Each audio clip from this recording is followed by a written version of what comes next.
Hey, everybody. I'm Good back. evening. Yeah, it doesn't. It feels like that stream where you weren't here was like a really long time ago. Yeah, I mean, it's just last week, but, I had been on the road all day. I was like, oh, man, I don't know if I can do it. That's fine. I mean, you already had other plans, so Yeah, that's yeah. good. So I mean, it's not like you were wiped out anyway. Oh, I got to change. I didn't change the names here. Yeah, Uh, you had. I realize that now.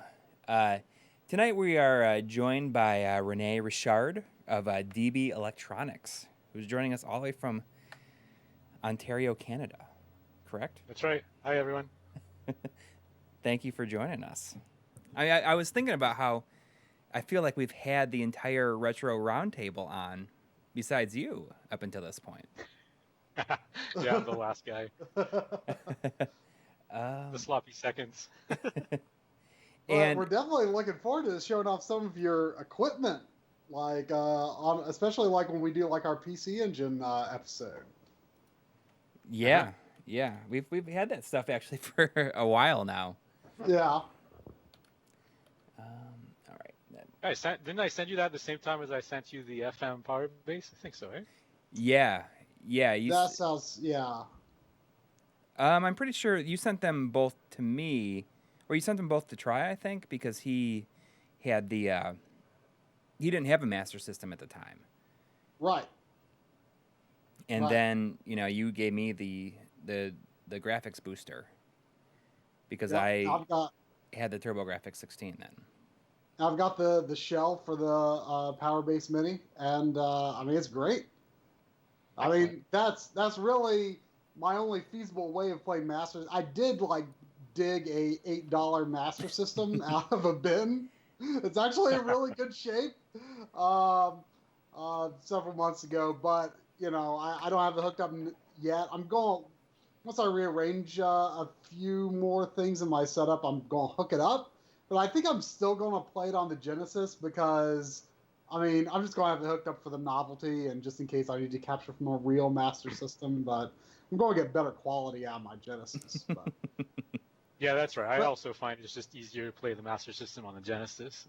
yeah, yeah. The But controller feels better too. Oh yeah. The only reason I use my master system is it's FM modded, so like that helps a little bit. But it's also my childhood system, so it's like I want to use it just because you know it's my original one. It was like the first game console that was mine. It's still like the largest, the widest system that I own. oh, it's ridiculous. It's bigger than like Xbox One, isn't it? It's like almost like the same size, I think, but still that's enormous Yeah, it's crazy. for the time. Is it? Yeah, it's even wider than the Neo Geo AES. Yeah, It's- that's quite an accomplishment. it is. It really is. But I know I mean, I love the look of the system though. it is a pretty cool looking system. Yeah. So we were Yeah, kind I of like the mini version. If someone did the mini Game Gear that looks like the SMS, that's pretty cool. Oh yeah. That's Yeah. I we've really been in want. talks to like get one of those made, but that's kind of like fallen to the wayside as of Yeah, right now. that was one of the reasons that I grabbed that $8 Master System because it was in this bin and it said as is, and there was just a bunch of junk systems in it.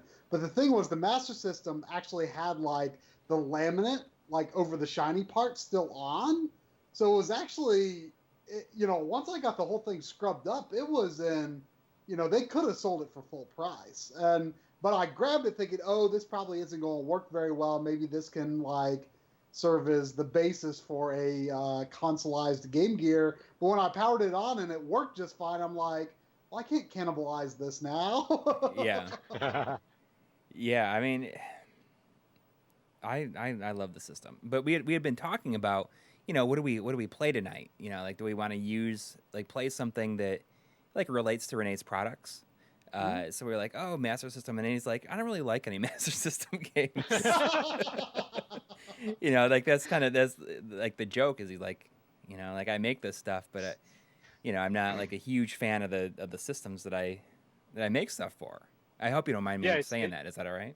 no, That's that's okay. absolutely fine. I mean, I do like the Genesis a lot, but the Master System, I never owned one until I started building the Power Base Mini and the Power Base FM, And I tried a few games, and I like the ones that were on Game Gear because those are the ones that I played when I was a kid. But other than that, every game I tried, I just go like, this was. There was something that was kind of the same, but a lot better on NES. So I'm gonna play that instead, right? Yeah, there's a look and feel to Master System games that is different from NES games, and I feel like there should be more Master System games that are similar to the sort of game that's on NES than there are. But I don't know. It's hard for me to explain, but there's just something a little different about it. Yeah, Not annoys me the most. I don't like it, but NES is definitely my thing. Yeah, what annoys me the most is the sound, right? The sound chip is far inferior on the Master System. If you're not playing any of the FM games. I don't. Me not being a big Master System guy, you would think that I would favor the FM sound. Because I didn't grow up with it, so I'm not attached to the original tunes. I don't know, like I like the PSG sound better than yeah. FM. Generally speaking, I don't. Something about the FM sound just I don't know. It's too smooth sounding. Yeah, it's like they're trying too hard to make it sound really high tech, but I feel like the compositions just fit that crunchier sound to me, I think. Yeah. For me, I think it depends which game. I think some games I can't even stand the PSG. Like Double Dragon, I think is a good example of that. I can only stand playing it in FM. I can understand that. It's been a long time since I've played it, just in general. And I also when I think of the music to Double Dragon, I always like the NES music rendition of the music is so good, too, that I don't even remember what the Master System version sounded like. And I didn't really have a big attachment to the Master System version, anyways. I got it for free. They back Sega Visions or somebody may have had you can send something in and get a free copy of Double Dragon. Oh, was it a Dragon Warrior sort of situation? Yeah, I think it was, but I remember sending stuff out and it was like a year before I got it in the mail. But. And then we're thinking about TurboGrafx 16, and we're like, we don't really. Yeah, because now you're the one that has the TurboGrafx RGB thing. Right. Oh yeah. Me. Yes, I have it here. Right. Mm-hmm. But I mean, we didn't really have an idea of what to play, and then Rene says, Super Metroid's my favorite game of all time. Fine choice as any. Yeah. I mean, I haven't not played through Super Metroid in probably 10 years. I think the last time I played through it was on Virtual Console. When I got my, when I got my Wii, and I just was thinking about, going completely digital for a little while. And that was the last time I played it. So we thought, I'll play it, and I will also play the MSU1. I just is something going on with your camera? No, you're all zoomed in, or did you? No, it is zoomed in. Okay. I thought it was not so zoomed, or did you just zoom it in? Bob just messaged me on Skype saying you're completely out of focus. Well, I mean, it's all the way over there on my TV. Yeah, so... I mean, when you just redid the your setup. Oh, there's a comb filter that you need to? Is there a lot of moving and you get a lot of? I don't think there's anything going on. I don't know. But yeah, we're gonna play Super Metroid tonight, and Rene was saying he used to speed run this game in college, and I'm gonna probably look really bad at this game compared to what he's used to. That's okay. I won't judge you. But you said you'd give me some tips. I mean, I don't really know anything about Super Metroid speedrunning, so I'll try. I mean, I'm up to date as of 10 years ago, so I'm not gonna claim I'm some expert nowadays either. I could definitely try to show you how to do a mock ball. I didn't even know that speedrunning was that much of a big thing back in 10 years ago. That's when it was starting. It wasn't nearly as complex and as sophisticated as it is today. and even the boss order is completely different now. But still, I mean, there's a lot of tricks that are still valid. So yeah, I got I never had played a Metroid game until it was when my rental store was getting rid of Super Nintendo games to make way for Dreamcast games. So this must have been like late 99, early 2000. And they had, the boxed copy of Super Metroid for $6. And really, it's in incredible shape. I mean, the box is like perfect. Other than like, I used to have this cork board back then that like I would occasionally hang like game boxes or like the outer sleeve that like some game soundtracks came in. And I would push these push pins through the back of it and stick them to this corkboard. There was like 2 or 4 little holes in the back of my Super Metroid box. But other than that, it's perfect. And the cartridge is in good shape, aside from it's got the faintest remnants of the rental store sticker on the side of it, and I just can't get rid of it because it's like that's like my one physical remnant of my old rental store, Gotta keep the memory alive. Yeah. But when I popped it in after that, it's like, oh, I heard this is really good. And I just didn't get it at first. I just did not get it. I was like, what am I doing? Where am I supposed to go? And then several months later, I just gave it another try. I hadn't read anything. I just gave it another try. And it just clicked. I'm like, oh my gosh, like this, there's like so many places I can go. And then I saw this thing. I'm like, how do I do that? And then I get this item. And I'm like, oh my gosh, I could go back there and do that. Or wait, no, I think there was something over here too. Maybe I could do that. And it just blew my mind. So I mean, this is probably about 6 years too, later than the game came out. But I just fell in love with it. And then since that was kind of my introduction to the series, I was really scared to go back to Metroid 1 and Metroid 2 without the map system. But eventually I did manage to get through those too. But yeah, this is an incredible game. The 2 Metroids before this one don't have the same feel or the same nostalgia for me. This is the creme of the creme for Metroid. There's nothing better before it or after. Mm-hmm. It's just that this is where it starts and this is where it ends. Yeah, I agree. I really love the first Prime because I think it does a really good job of emulating this game specifically. Yeah. Yeah, well, even if it does such a great job at emulating it, it's inside another category. It's in another genre completely. So the exploration and like just the fact that this one's in 2D and whatnot, it's a completely different game. So. Yeah, but I mean, it is as strange as it is, the format, or at least strange it seemed at the time. Now it just seems normal because we got used to it. But it's it is really remarkable how they. So. Go on. Sorry, Coury. Here, you can try to kill them all you want. You just have to get your health down for the game to continue. I always thought it was something like.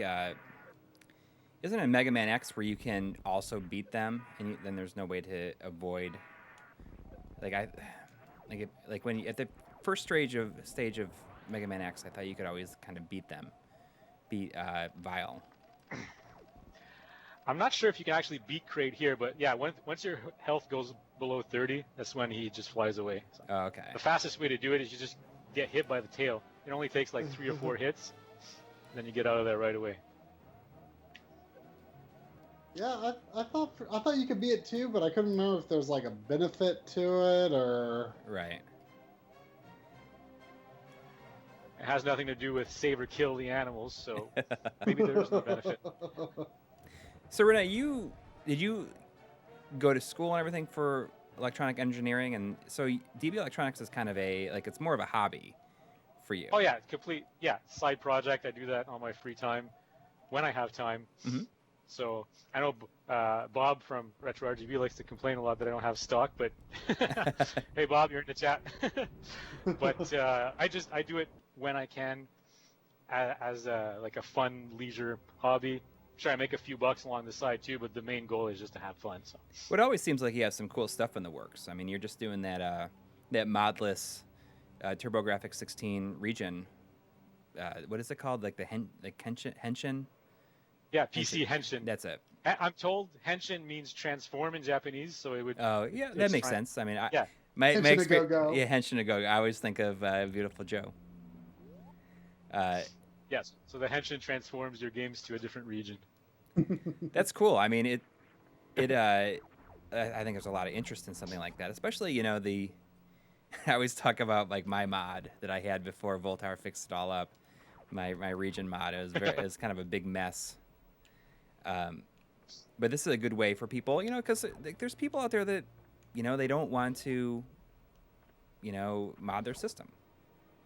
Or don't want to do anything to it, and I can understand that for sure. Yeah, I'm one of those people. Unless I really have to, I don't like to mod anything. I mean, I'll improve it in the sense that I'll do a cap job and whatnot, but I still want it to remain in the original condition. Right. Yeah, I mean, especially the systems that I have always had, like, my original Super Nintendo. Like, I don't want to do any mods to it, but I've got other Super Nintendos that I will have mods done to.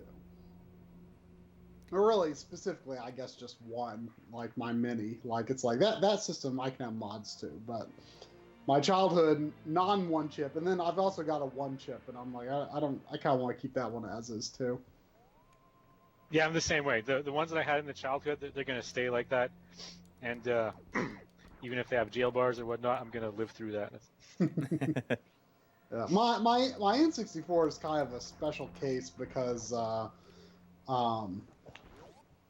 did have that RGB and HDMI modded, but that is like kind of my childhood system, but I had to, and I think I've told this story on here before probably, but when I was really bored one day in the N64 days, really bored.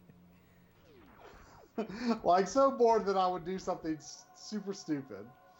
I was looking on the bottom of my Super Nintendo games. I was like, whoa, the connector is the exact same size as N64 connectors. And I thought, I don't think anything's going to happen, but maybe there will be like some sort of error message or something that would be interesting if I put it on top of the N64 Game Shark, and put it into the N64. I thought, I don't think anything's going to happen, but I wonder what would happen. And so I heard a little bzzz, and my Mario World was no more, and my N64 was no more, and my Game Shark still was. No, the only piece you could have sacrificed. Yeah, that's. I thought, you know what? I don't think this could possibly do anything bad, but if it did, it'd probably be something bad to the Game Shark. Yeah. So what did you do? How'd you have to buy new systems, or you're able to get it replaced? Well, that was back in the day when Nintendo still had the official repair centers. Oh. So, then I lived in Delaware at the time, so the closest one was Philadelphia, which was probably like 45 minutes to an hour away. And so I talked to my parents into taking a day trip to Philadelphia so I could get my N64 repaired. But the repair shop guy said, I can repair your system you know, but I'd have to wait for the parts to come in, and you know, or you could take this, you know, one that is already finished home with you today. I mean, my system was in perfect condition, and this system was in perfect condition. They look completely identical. And as it turned out later, it was it was just like my original. It was, you know, one of the old units that can get the simple RGB mod. You don't need the TIM board. Mm-hmm. And so, yeah, I mean, that all worked out in the end, though. It set me back, you know, I think it was maybe $70 to get the refurbished system. I mean, a heck of a lot cheaper than buying another system, for sure. Oh, yeah. It's one of those moments where, you know, it happened, you're like, oh my God. And you're like constantly like trying to turn on, please turn on, please turn on. I mean, you know, I was an N64 guy, and that was, you know, that was my main system. I feel like that was before I had a PlayStation, probably. But you know, the interesting thing about the N64 era, for me, was that, you know, I kind of got Super Nintendo a little late. I didn't get until Christmas '94, and so I actually, you know, when I got my Super Nintendo, I kind of stopped playing my NES for a long time. Well, I mean, I got rid of it eventually, and then a few years later, I'm like, why did I do that? And I started collecting NES again. But the Super Nintendo, since I'd like missed, you know, the first 4 years of it, basically, you know, I found a lot to go back to, and plus the style of game on it was so completely different from what was on the N64, so it was a good balance. You know, I was getting these 3D games on N64, I was getting, you know, still playing a lot of 2D games on Super Nintendo, so I really played Super Nintendo and N64 in relatively equal measure, I would say, during that generation. So it's not like I had nothing to do. I don't remember how long it was before I went to the Nintendo repair shop. That's one of those moments when the Chozo statue comes alive and attacks you. It's kind of like, all right, this isn't exactly like the first one. Yeah. Yeah. Had you played the first Metroid? I had, yes. Okay. But not very. I always thought it was. I didn't really understand it. Mm-hmm. I spent my time playing Zillion instead, which was kind of like the Master System version of Metroid. Oh yeah. A very good game, really. One of the I think one of the best Master System games. You know, so Coury, you're supposed to go by the left here, and you're supposed to do the escape. Oh, you can go the other way. What do you mean the escape? Yeah, through that little crevice where you came in. Oh, you can do like. It's a speed running. It's a speed running move. Is you can go up through there and not have to bomb your way out from the other side. Oh, it's just like so you can. Is it like like a bomb jump type thing? No, it's you have to do 3 wall jumps, and then on the third one you kind of have to morph into a ball right away, and you can get out. It's really tough move, but. Well, we'd be if I was trying to do it, we'd be here. Like I'd be doing it for the rest of the stream probably.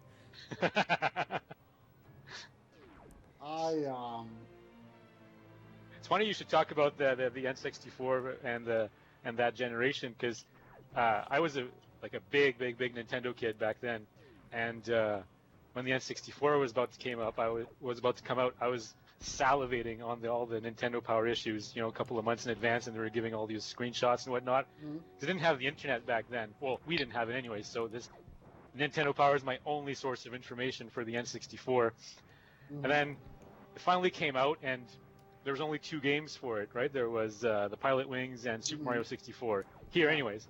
I was kind of disappointed by that, and after a year or two, I started noticing that, you know, all the good games were coming out on PS1, which I mean, I felt like I was betraying Nintendo because I wanted to play you're PS1. Speaking Try's language, I think. Yeah, I mean that was. and finally, I gave in. I sold my N64 and I bought a PS1. And the funny story is, I had a small part-time job by that time, and I could only afford the PlayStation in a game. I wasn't able to buy a memory card, so I actually left my console on for 2 straight weeks until my next paycheck, until I could actually buy a memory card. I was so praying to God that there wouldn't be a power outage during that time, because I was getting really far in Tony Hawk's Pro Skaters. Oh yeah. Yeah, I mean, for me, I wouldn't say I was not disappointed in the N64. I mean, I think I told this story recently, in fact, where, when I heard people complain that there's only 2 games, I'm like, I don't understand. Why do you need 2 games? This Mario 64, blew my mind so thoroughly. I could not imagine even having the desire to want to play anything else for at least a month. I mean, that was my mindset at the time anyway. I mean, I actually was not looking forward to it, and I think part of it was because I'd gotten the Super Nintendo, only 2 years before the N64 came out, less than 2 years really. And that kind of disappointed me, because I'm like, what I've got is outdated again, and that kind of just made me mad. And I thought, Super Nintendo games look great. 16 bits is plenty. Who needs 64 bits? And I was looking at the screenshots. I'm like, I don't know.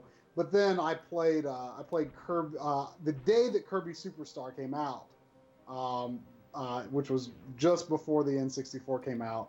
I went to Toys R Us to get that, and they had a demo unit for the N64, and Mario 64 was on, and it I just absolutely just blown away.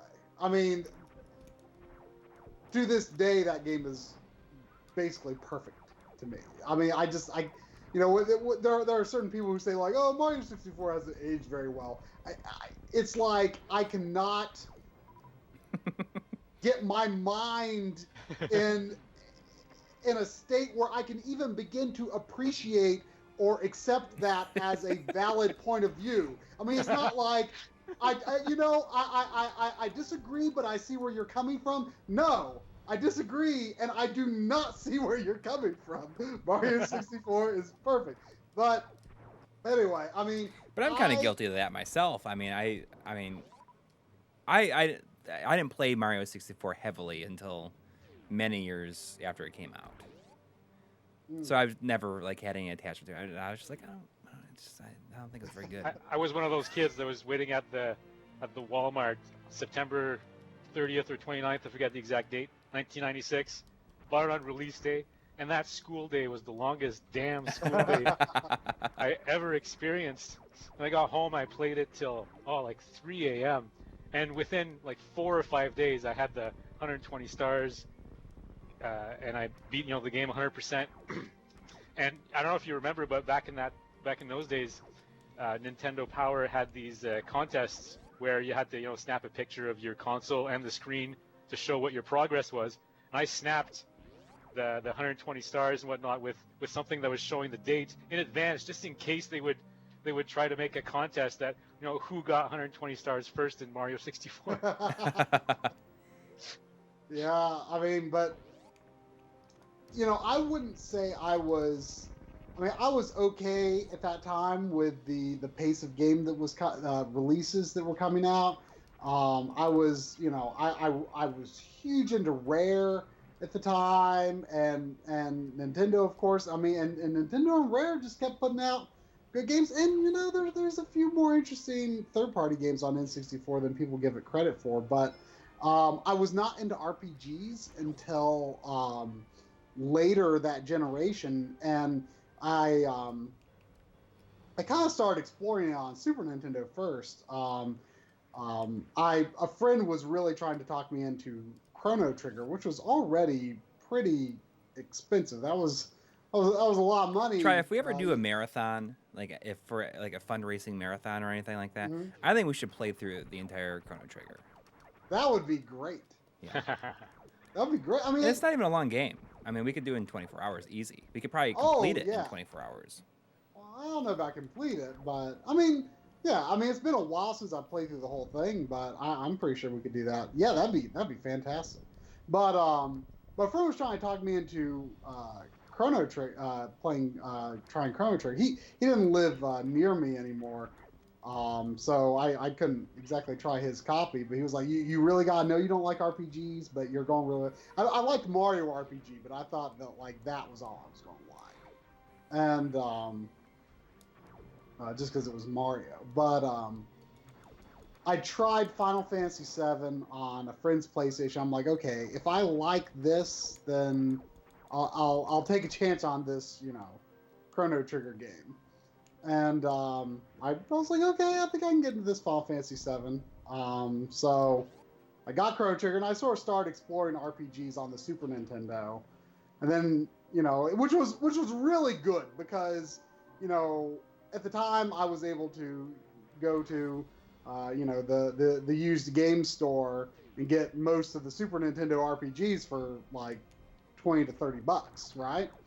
At that time. So I'm glad that was a great time to be getting into RPGs. It just kind of happened very coincidentally for me. But, after a certain point, I was like, well, I want to play new RPGs. So that was when I begrudgingly got a PlayStation later in that generation. But for a long time, PlayStation was strictly a RPG machine for me. And, I always considered Nintendo my main systems. Though I definitely don't think of it in those terms anymore. And, I've of course become much more accepting of everything. But I was definitely a Nintendo kid. It's funny, though. When you think about it, you were very lucky to discover RPGs when you did, because it had, like, for a long time, it had to be, you'd wait a year for a new one to come out. And then you came into it with a whole Super Nintendo's worth of library there. Yeah, and Square at the top of their game. Yeah. I mean, that's pretty lucky.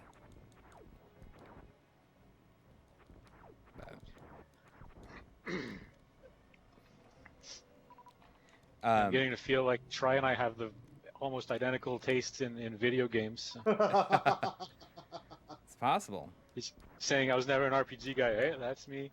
Super Mario 64 is a perfect game. Yeah, that's right. I don't know.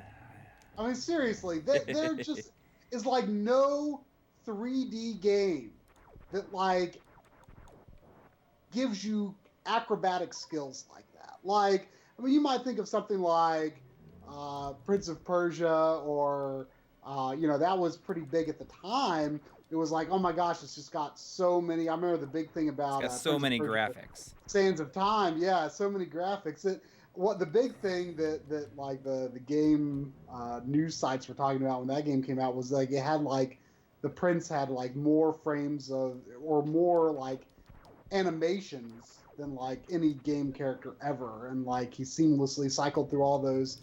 Like, sure, it's like impressive, but at the same time, like the game is built to be relatively restrictive. There's a lot of moves, but in Mario 64, Jesus, this guy gonna kill me? Am I gonna die? It gives you the tools that you need to jump up and get basically anywhere. Like just the fluidity of it all, and the fact that they aren't afraid to let you just, if you could somehow find a way to wall kick up there, whatever, go for it. Mario 64 don't care. They are trying to constrain where you can go and where you can't. I thought I was gonna die in the first boss there for a second. I didn't even know. You actually don't have to fight this boss. You can totally bypass this boss. Really? How? You can not glitch it? Not as intended method, I am sure. Does this give me the charge beam? Hopefully. Well, maybe not. I feel like that boss and the it's a weird bug boss. Like I always like kind of forget they exist. Yeah. What is it? Oh wow. I don't remember getting super missiles right off the bat.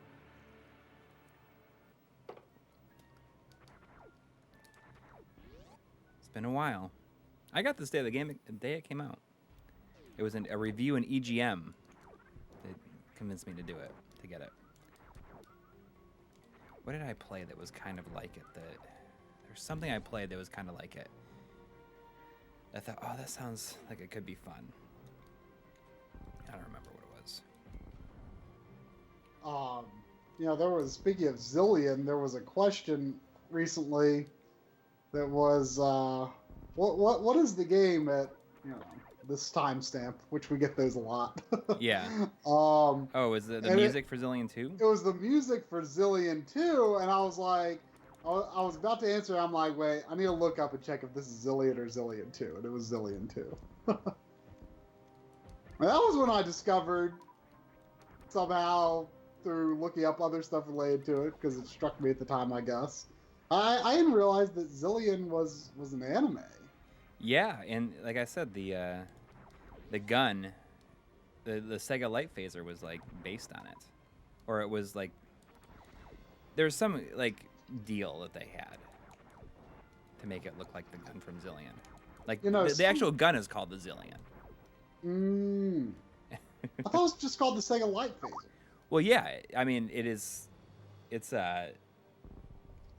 the anime, it's called the Zillion. Yeah, yeah. Ah, okay. So that's where the name Zillion comes from. I had not known. Oh, check the chat. Is your audio just breaking up, Rene? Is our audio breaking up, or does it just sound bad? Yeah, I'm having a hard time understanding. Oh, am I coming through okay though? Yeah, you sound great. Yeah. I mean, my internet seems good. It's really funny. Was it? If there's a problem with the internet, it's definitely my internet. that Canadian internet, is it like not that good? I thought Canadian internet was supposed to be pretty good. It's not the fact that it's Canadian internet or not. It's that I'm extremely, extremely far up north in a remote corner of Canada. Like we went to Montreal a few weeks ago, right? And I met Bob from Metro RGB and whatnot there. All of the Americans who were there actually had less of a flight or drive to get there than I did. That's cool. Yeah, that's right. It was at the retrogamer.ca, right?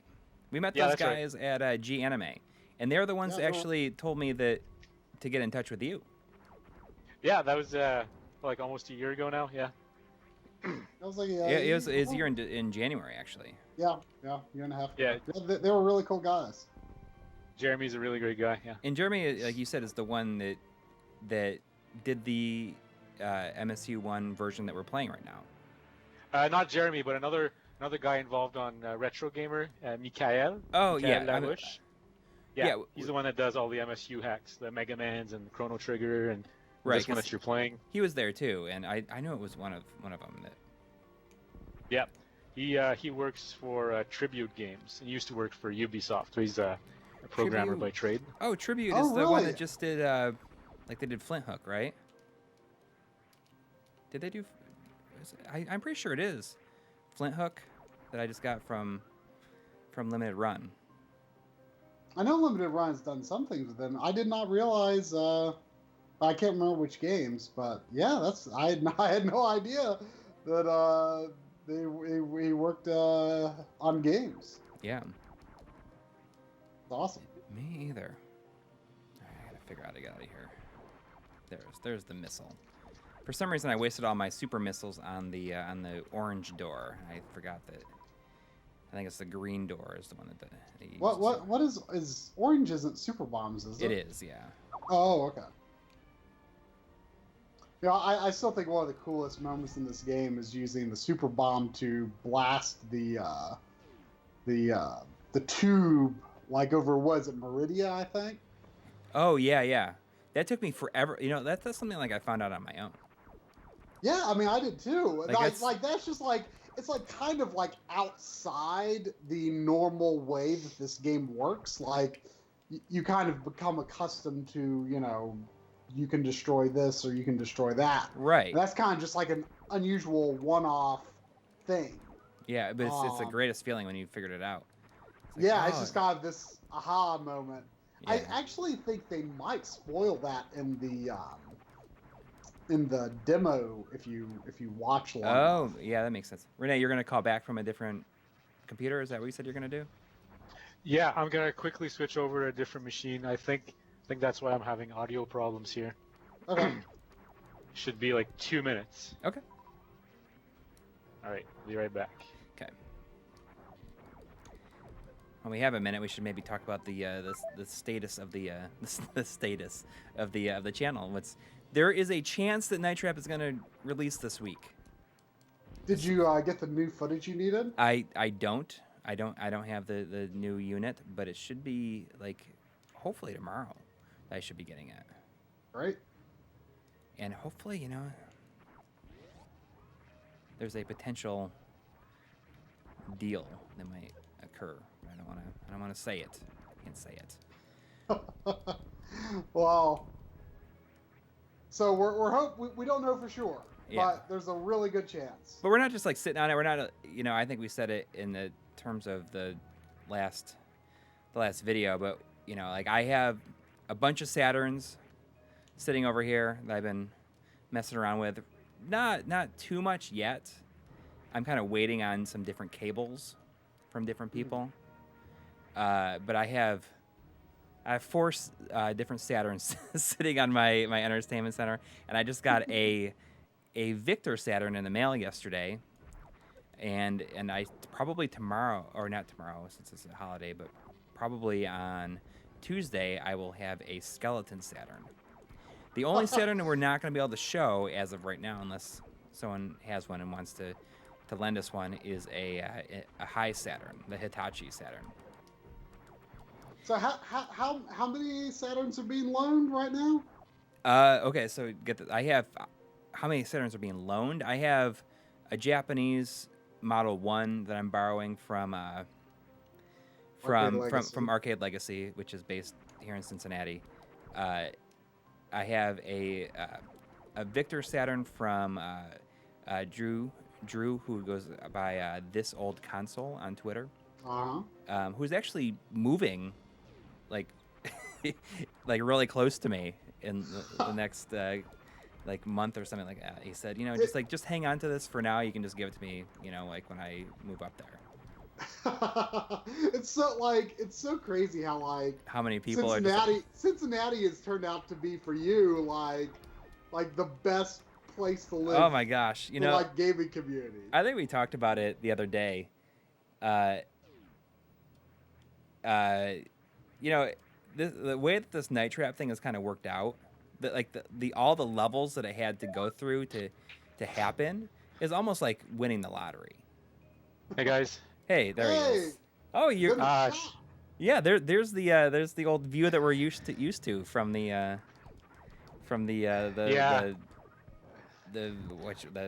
can't think of it, the Retro Roundtable. From my workshop. I have a million computers in my home. I work in IT, so generally I do the streams from here, but I have to use a laptop, and then I have to kind of turn away, and the camera is all far. Anyways, I wanted to be fancy and set up on my real computer with my video games in the background, and clearly that didn't work out. Because what's that saying is shit always happens. Murphy's Law. There we go.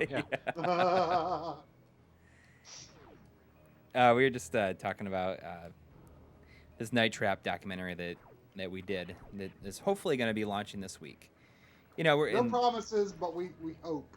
Yeah, and the others. Okay, so we're talking about lone Saturns. So I have those two, and I also have Steve from HD Retrovision is sending me, or maybe it might be Nick that's sending it to me because I think that he has them. A Model 1 and Model 2 PAL console. The Sega Saturn? Yeah. And so the difference is like the one has the round and the other one has the oval buttons, right? Right. Is that how you tell them apart? Yeah. Yeah. And somebody is sending me a skeleton Saturn, which is the This Is Cool edition. It says it on it. It says cool. This is cool. I saw the picture of it. Yeah. This is cool. And HD Retrovision is also sending the dongle for their Genesis cables that will work with make them work with the Saturn. So that's really cool. I think a lot of people will be excited about that. I'm excited about the Neo Geo AES dongle. Oh yeah, that's. I don't know if he might be sending me one of those as well, but I don't have an AES, so I don't know if. Oh no. I'm afraid I can't be on this chat anymore. I have a MVS. There are not many chats that you can be on then. I have an MVS, so that's I think that's got to count for something, right? Yeah, of course. Yeah, I'm just kidding. Actually, just a couple of weeks ago, I came back home with a full MVS cab. It obviously needs some repair, but yeah, I'm pretty excited about that. That's a nice little project, though. Yeah, I'm gonna be the cool kid on the neighborhood now. I decided I'm gonna keep the quarter machine, the quarter counter in there, so that if people come over, they're actually gonna have to dish out some quarters to play. You could just have like a bucket of them. Yeah. I mean, but I'm doing that more for the kids, right? I want to be able to say, okay, you get to play Neo Geo. Here's a couple of quarters. When you're done, that's it, right? Yeah. Kind of more control their level of play. Yeah, I think that's an awesome idea. Yeah, when they get older, I'll put it on free play. Yeah. There's another energy tank. But that's being worked on. What else are we gonna show in it? I just got a Saturn stunner. Actually, I didn't get a stunner, which is the US version. I got a Virtua gun, which is insane, actually. Yeah. I think it's funny because I guess it's just like a sign of the times, but it's just like a black light gun. If you go outside with that thing, like anywhere, like you're probably like definitely gonna get in trouble. I cannot leave the house with it. Yeah, it's I was like kind of close to buying online once a black GunCon 2, and like I honestly feel like the thing that held me back the most was like you look at that thing and you're like it's actually legit kind of like frightening. Yeah. But yeah, it's like that's what else did I get that I wouldn't normally have. I got a flashed action replay that has the pseudo Saturn on it, so that way like I don't mind borrowing systems, but I'm nervous about borrowing people's like high priced games. Yeah. Like I don't want to be responsible because otherwise we could not show very many games in the episode. Yeah, I have a decent amount, but like I don't have very many of the like the heavy hitters that like people like want to see. Like I want to be able to show Panzer Dragoon Saga on it, and I don't have it. And like I have the SD card modded Saturn that I could show it that way, but that's only one unit. And this way I can show all these systems playing as many games as I want. Yeah. And then Trial can have it after I'm done with it. That'll be handy. Yeah, it's just like a good thing to have. I guess I gotta get the speed boots still. Yeah, I can help you get footage from a grand total of 5 Saturn games right now. Yeah. Actually 6 if you count my Rayman demo. Actually, no, I've got another demo disc, so I can get you stuff from that. I guess we should explain like the timeline of this. We originally wanted to have it out like really, really soon, but Try's gonna be. Oh, that's all right. We had hoped that we could get the script written and recorded before I go on vacation, which is going to be pretty soon. Yeah. And that was too much to get all done. So in other words, especially since I don't even have everything needed for it yet, and to get it done. Right. So I mean, I can't record my portion of it. You'll be able to write the script, and you'll probably start writing it this week, I would imagine. Oh yeah. But it won't. There's just no way it's going to be done before I go on vacation, and so you'll probably shoot your stuff while I'm gone. But then, like, I'm going to be home for a couple days, and then it's too many games time. Right.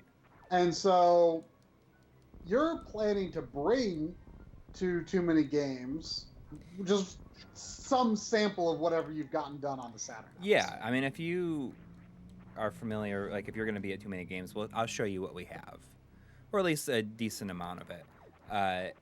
We have an announcement. Did you release our announcement video yet? I didn't. I'm waiting on, like, apparently we need to have like a special code for our network or something like that. But we are going to be at Too Many Games this year. We have an announcement. It'll probably go up tomorrow, and we do have a panel, and it's like prime time panel. I mean, we've been joking about it. It's like Saturday at 1:30, which is kind of crazy. Was it you guys? I think it was last year who were saying that you got a panel at Too Many Games, but the time was completely ridiculous. Was that you guys? Our first year, we had a ridiculous. The first year, yeah, it was actually the first panel we ever did, I think. Yeah, so it's actually kind of good that it was the timing of it was. It was the last panel of the last day, so it was pretty bad, but we learned a lot from that panel too, because we tried to overplan it. Like we were trying to, have like a presentation and stuff, and it turned out that people just wanted to ask us questions. So we just have mostly turned it into a Q&A. But if we've got like something in the works now, we can bring an in progress project to a panel for fun. Right. But yeah, I mean, if anyone is anywhere relatively in range to go to Too Many Games, and you can make plans to do it, I recommend it. I mean, I live like 9+ hours from there, and I still think it's worth it. I mean, it's a great convention. Like it's kind of become our favorite right now, I think. I mean, not that we go to a very wide reaching range of conventions currently, but of MagFest used to kind of be our big one, but now we kind of prefer Too Many Games. Is this Crade through here? Yeah. Okay. I don't know. Am I fighting him too early, you think? That's fake Crade, because that's supposed to. You're supposed to believe that you're fighting Crade like he was on the NES here. Yeah, and then he's just so big. It was actually like a screenshot of Crade. Yeah. If you go up, you can break that platform on top. You can go up, and there's missile and energy recharge. Oh, cool. Yeah, the Crade is you can kill him in just a few seconds if you just unload on him right, but if you let him get out of the ground without doing some decent damage to him, then the battle can go on for a lot longer.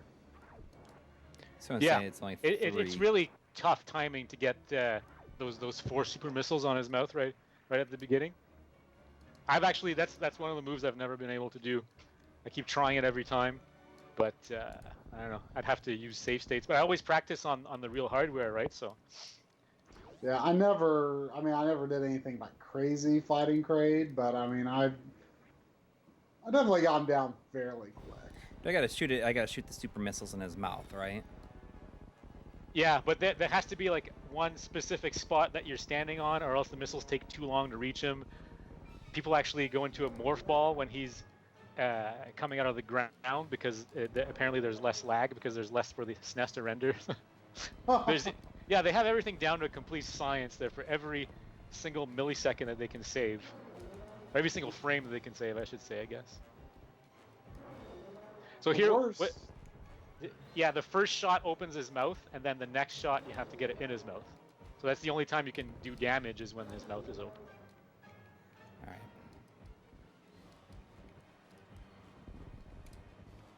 I'm wasting. But yeah, it can be a tough fight if you... the most frustrating thing is how many missiles you waste just going into his hand. Yeah. Yeah. Yeah, 'cause his hand's always in the way, yeah. You can... a charge shot will also get him to open his mouth. There he goes. There. Right there, that's where the 16 meg cartridge comes in. I always thought, these huge characters, that's kind of, at the time, it was mind-blowing. Well, what they do is it's a pretty simple trick. Man, they did it in some of the Mega Man games. Is Kraid is actually drawn on a full background layer, so there's no multi-layer scrolling on these levels. Oh, right. That's why it's just like black in the background, right? Yeah. Well, it's not. There is patterns, but it's everything is on the same layer, and Kraid's on a different layer. Oh, okay. See, like everything's moving together here. Yeah, there was one time. It was actually while I was testing out the NT Mini, and at first I thought it was the NT Mini screwing up, but I think it was just the game glitching because I couldn't recreate it. I was playing the mini boss in Plant Man stage in Mega Man 6, and it was, as is usual for Mega Man, these gigantic mini bosses that don't really move, except the thing was this one did move. He's sort of a roller bot, and he rolls toward you, and you have to like shoot him to get him to keep going back. And something about it just triggered wrong, and you could see like the background, like the whole stage, like moving forward, and then back when you shot him. I was like, oh, the NT Mini's screwing up, but no, it was. I don't think it was. I think it was just the game. I think that could have happened on original hardware because I like I said, I could not recreate it. I'm gonna just save my game quick here, before it's too late, just in case.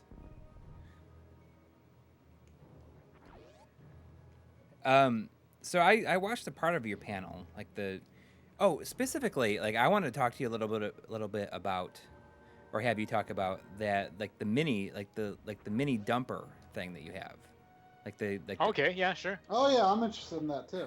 I know it sounds kind of gross when I say the mini dumper, but but that's basically what it is, right? Isn't that what you like? It's like, well, it's dumper and flasher at the same time. See, my goal is, what I've done is I have a microcontroller board with just like a general purpose pin header on it, and I can connect any kind of cartridge that I want, a cartridge adapter that I want in that pin header. So the goal is to be able to interface to as many and all of the cartridges in the retro console area as possible. So right now I have it doing, I have a Genesis connector, I have a TurboGrafx connector, I'm working on one for Sega Master System, I also have one for ColecoVision that's working. So it's always the same hardware, right? The same software interface on the PC that allows you to both read the content of a game, but also, and the major feature is, it allows you to write data to new cartridges that I'm producing, right? So I make blank Genesis boards, I make blank TurboGrafx boards that'll be released in the next few weeks, and I make blank ColecoVision boards as well, right? So my goal is to be able to sell these to homebrewers, and they can burn their own games at will, right? They don't have to do any kind of desoldering on an old sports game and burn UV EPROMs, right? That's really time consuming, and the big downside on that is your software. You have to be 100% sure that this is the software that you want to ship to your customers when you burn on your UV, because afterwards you solder on the board and that's it, that's all, right? You can't change your repro anymore. But with my product, you can change it at will anytime. Like right now I'm selling Artemio's 240p on some of my blank cartridges. And if Artemio releases a new version, I can quickly reflash my entire stock of cards and the new version is on there right away, right? I don't have to commit any stock to a particular version. I think that's going to be a big selling point for the homebrewers, because they can, at the last minute, make a change and just take all their cartridges back to the flashing device and update the software on it. That's awesome. I mean, I'm actually working on an episode right now that will actually probably release while I'm on vacation, unless for some reason we can't release Night Trap as soon as we hope. But like we said, we hope it to be this week. Then this could possibly come before that, but the intent is that this would release after Night Trap. I'm working on an episode about the Super UFO Pro 8, which is, a device that a lot of people really crap on, and I think it's actually really neat. I mean, as long as you understand like what it can do and what its limitations are.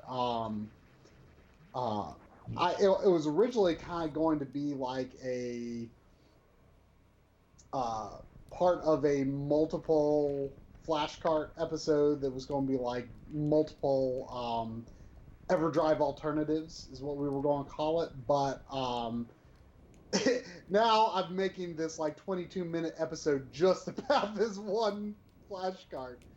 But it's just been really interesting because I've been talking to Steve and Artemio and Voltar, just kind of about ROMs and dumping ROMs and patching ROMs and how the ROMs work and the headers and the memory addresses and all that, and it's been an eye-opening experience for you. It has. I mean, it's I always say that when we start to make an episode, like oftentimes it's because we think we have learned enough about a subject that we're ready to do this episode, and then as it turns out, like in preparing the episode, we learn like twice as much. And in fact, I mean, I would say for this episode, we always have our team of fact checkers for our technical episodes, especially RGB. But for the most part, we kind of do a lot of the research ourselves, but find out little interesting things here and there from people, and or it's stuff that we've been doing for a while and already know most about. But in this case, like I felt bad how much of these guys' time I've taken, because I mean, and it's cool because they actually put a lot of time into almost kind of expanding the functionality of the UFO, because Artemio actually made a piece of software that he's going to host on Junker HQ that assists with preparing the UFO dumps for applying patches to, and also for conforming emulator save files for loading into the UFO and ultimately loading into your cartridges, and that works. So it's just some really neat stuff, and I've spent several hours on Skype with Voltar just kind of going over, and we figured out some wild stuff. Like we just had no expectation of this working, but you can dump like the Super Game Boy 2 ROM and put on a Super Game Boy 1 on top of the UFO, and it will play. You can load the ROM of the Super Game Boy 2. You can play the Game Boy game. It fully functions, but you've got the other set of borders. It's wild. Like I just think it's interesting. I mean, the fact that you've got that lock-on cartridge functionality. I mean, yes, not everything works quite right, but for the most part, things kind of do. It's mostly the SA1 stuff that's kind of a problem, and of course you have to be using the cartridge that has the hardware in special hardware situations. But it's just interesting. I just think it's a really interesting demonstration of the hardware, how cartridge hardware works. It's just kind of fun, wild things that I think you can do with it that still allows you to use your real cartridges, and to me that's just really interesting. And it's like I'm kind of saying, it just kind of made me think just a lot more than usual about how the cartridges are working, how the ROMs are working, how the special chips are working. So really, even if you don't like if you've already got like a Super EverDrive or SC2S and ES and don't think you have any need for the UFO, I still think you should watch it just because I think it's an interesting episode in the sense that it's just kind of got a lot of information about ROM dumping and stuff like that I, right now I just think it's kind of fun and interesting because I've been talking to these guys about it, and so I want to be able to do that with my other games. Even though it, most people I think would consider it impractical. Why would you dump your own ROMs? Like I like the idea of it. I like the idea of dumping my ROMs, applying translation patches to my own ROMs. I like the idea of it. And you can save your save games then back to the cartridge. Yeah, exactly. So it's really interesting, I think. Yeah, that's what I was going to mention. That's the advantage of dumping your own ROMs, right? And that's a feature of the of my Teensy device that I didn't really talk about. I guess mostly because, my firmware is going to be open source, right? So as soon as I release this, which will be very soon, anyone will be able to take my firmware and contribute to it, and hopefully at least one or two people is going to want to help me out with this.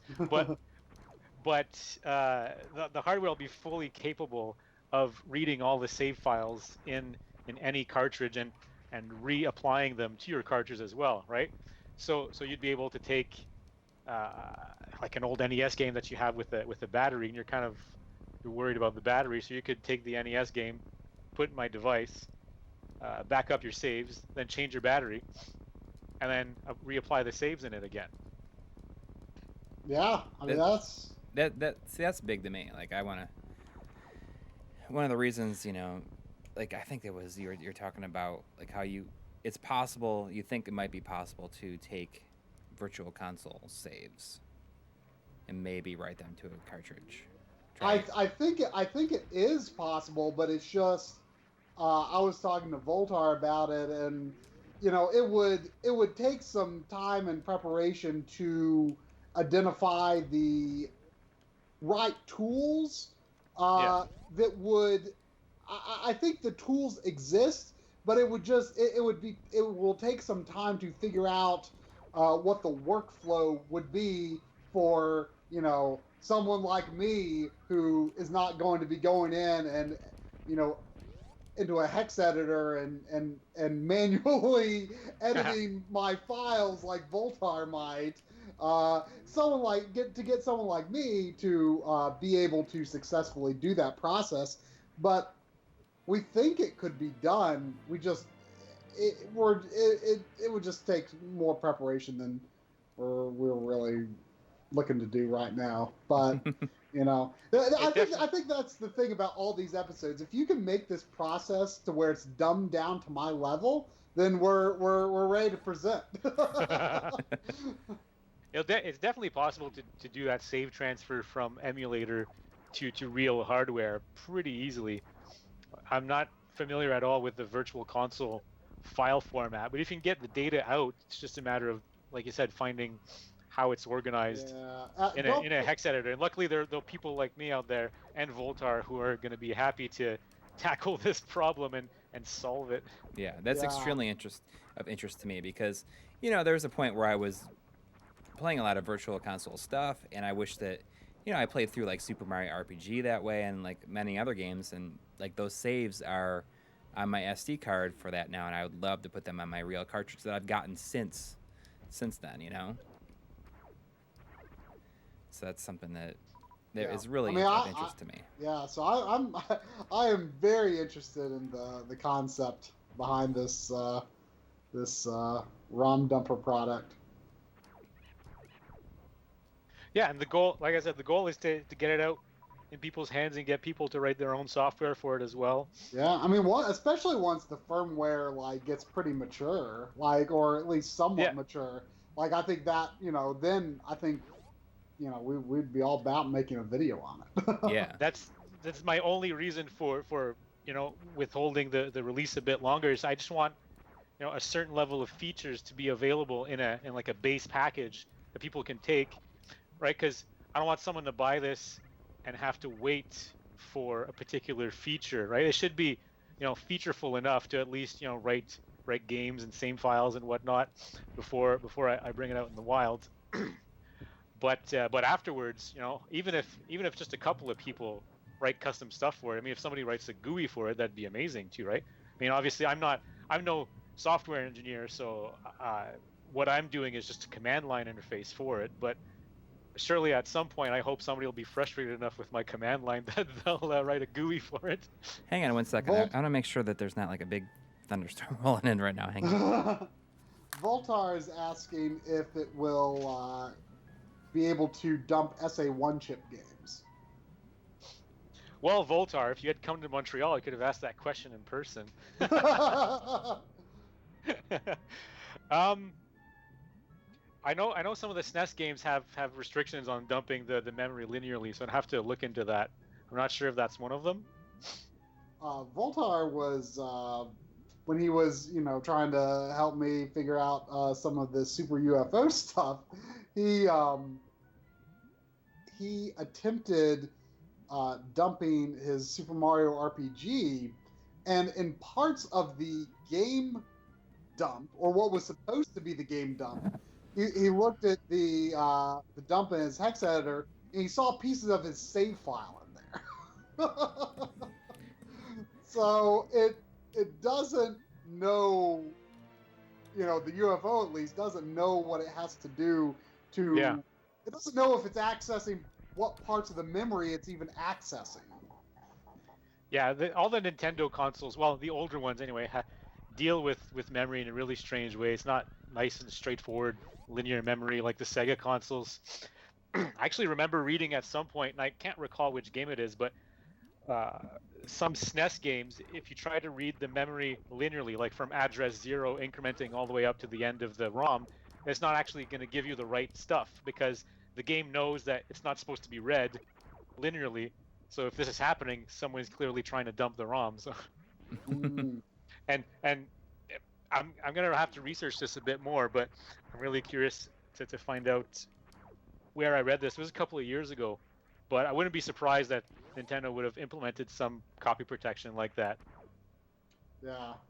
Well, it's interesting because after I attempted to see if I could use the UFO to back up my Mario RPG save, I only have the Mario RPG has 4 save slots. I only have something in slot 3 now, which seems odd because, well, first of all, there's no delete feature in that game. You can only overwrite saves, and I feel like it wouldn't be possible, though I could be wrong, for you to only lose to lose 3 of 4 saves and not just lose everything at once if you're back. I think that's possible. I mean, my original Super Metroid cartridge only has something saved on like the number 2 slot, and I know for a fact that I had like 100% saves from when I was a kid, and they're not there anymore. I don't know. So right now my Mario RPG just has like has a playthrough that's like maybe a third through the game, and that's all it's got right now. Gosh, I need to play that again. It's been so long. But it's too bad we don't have time to do anything. Yeah. Well, I wonder how long it really would take to do a Mario RPG replay these days. Like I never, because it's like it's one of the few Square games that doesn't have a clock in it. So I never had any concept of how much time I was putting into it. Like I want to say, like, as a kid, I probably played through that like 10 times. Like I played a lot, but I never like really knew how long it took. I don't know. I only played through it like, well, I mean, it's got to be like 5-6 years ago now. But I mean, at the time, like I didn't really like it when I first played it. I only rented it. Oh, but you liked it when you played on Virtual Console. Yeah, I mean, there was a point I think where I thought like, oh, I'm supposed to like this game. I'm gonna give it a shot. And like very much where you said, I don't. Everything was very superficial. Like if it didn't immediately catch me, I would just kind of move on and not even think about it. Uh-huh. But it's very, very similar situation with that, where I rented it and I was like, like I don't get it. It's not doing anything for me. And like if I just put a little bit more time and thought into it, I probably would have loved it. And it's weird that that I didn't. I guess maybe I like held a little something against it because it's like, oh, like I'd rather play like Final Fantasy games. Why is Square making stuff like this? Yeah, but see, for me, like, I didn't like Final Fantasy at the time. Like, I would watch a friend play it, and I'm like, this is boring.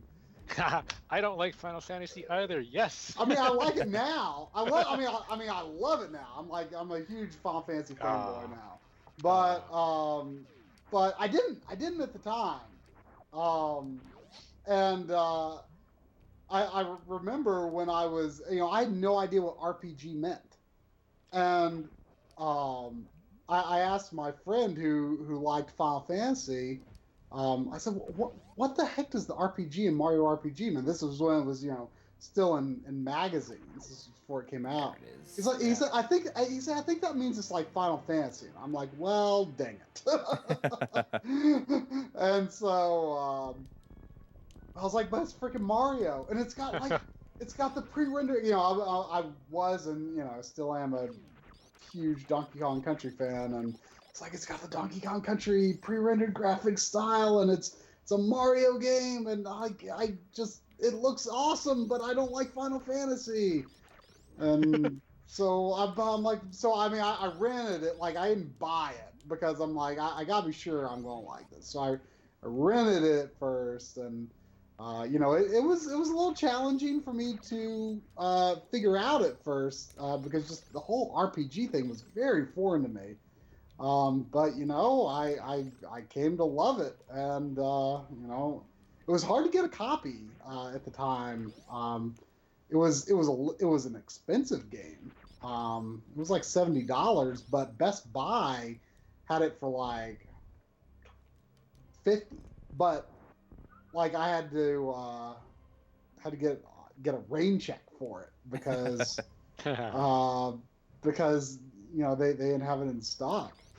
But and then like I said earlier, I got into Chrono Trigger and the Super Nintendo Final Fantasies, and then I moved on to get into the PlayStation RPGs. So I love all that stuff now, but at the time it was Mario RPG. What drove me for that game was like, this is a Mario game, and I have to like it. Yeah. Try to like it so much, yeah. And I recall I loved it. Once I adapted to the whole RPG thing. I recall when the Final Fantasy VII craze came out, right? All those TV commercials, everyone was going nuts on it too. And at that point, I was getting ready to buy a PS1, but I wasn't interested at all in Final Fantasy. I was so disappointed that everything you saw in the commercials was just a video. It wasn't the gameplay, right? Mm-hmm. Yeah. It's so insulting to me. Well, a lot of people. It was a big deal at the time. Yeah. Well, I mean, it was, it's like real movies. I mean, even though, arguably, like the Sega CD was doing the same thing for a long time. Yeah. But only 64 colors, so yeah. Yeah. It was much more of an established thing on PlayStation, or even beyond just being PlayStation. It was kind of becoming this. I mean, the way I look at it is like FMV movies. Like at the time, they were very impressive. Like you didn't see things like that, and they were a reward. Really, is how I thought of them. They were your reward for getting through this part of the game or this part of the story, or I'm not really big into fighting games, but I always thought it was interesting. Like I loved watching friends play fighting games in that era because like when you beat the game with a character, you got to see their little ending video, So I always thought of them as rewards, and that was really cool at the time. It makes a pretty shoddy reward now because it looks kind of crappy, but at the time, I think they were a good reward, and I look back on that time nostalgically, but I mean, you could never go back, I think, to where you could feel today about FMVs the way you did back then, or at least the way I felt about them. Yeah, the ultimate reward-based game for videos back then was like I mentioned earlier, the Tony Hawk Pro Skater games. Mm-hmm. I played the hell out of those games for some reason. I'm not even like. Oh, they were great though. I mean, they were. Yeah, I wasn't either, but I mean, they were just third one was probably my favorite that I played the most. But I mean, I played 2 a lot. Yeah, 2 is the one. I mean, 1 did really well when it came out, but 2 was the one that kind of made it like established it as, you know, being. Yeah, it introduced a whole bunch of new mechanics, and it was amazing. I mean, I bought it on Dreamcast now, and I never played it on Dreamcast back then. I'm so happy that I get to experience Tony Hawk in 480p, right? Yeah. How do I? That's my stupid reason that I ended up getting Resident Evil 2 and 3 on Dreamcast. Just because, I mean, the characters are rendered at 480p. It's interesting, like the little bit of Resident Evil 2 I've played on Dreamcast, it looks like the backgrounds are still the original resolution, but the little bit I've tested of Resident Evil 3, it looks like it's kind of a mixture. Like there are definitely some backgrounds that look higher than 240p resolution. So I really want to play. I don't know. I have this weird compulsion to own like these different versions of Resident Evil games. Like I don't feel that compulsion about very many other games. Like oh, I gotta own like multiple versions of this. But for some reason, it fascinates me for Resident Evil. There's only a few games that I have different versions of. One of them is Zelda: A Link to the Past. Oh. I have a somewhat rare French-Canadian version of Legend of Zelda: A Link to the Past. Oh. All the text. Now that's something. All the text is in French.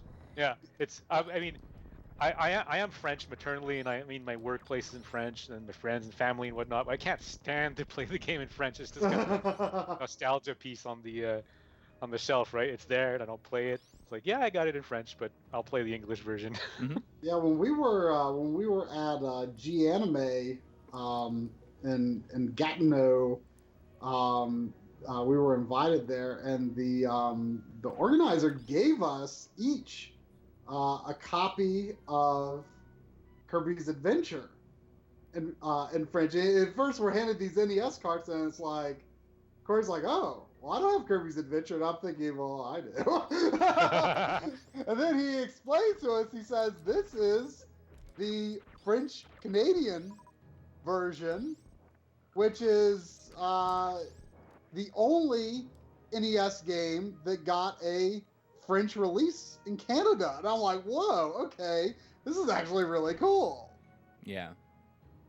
So I had no idea that existed. Say what? I said I didn't know that was the only one that didn't come out in French. Or the only one that did. Yeah.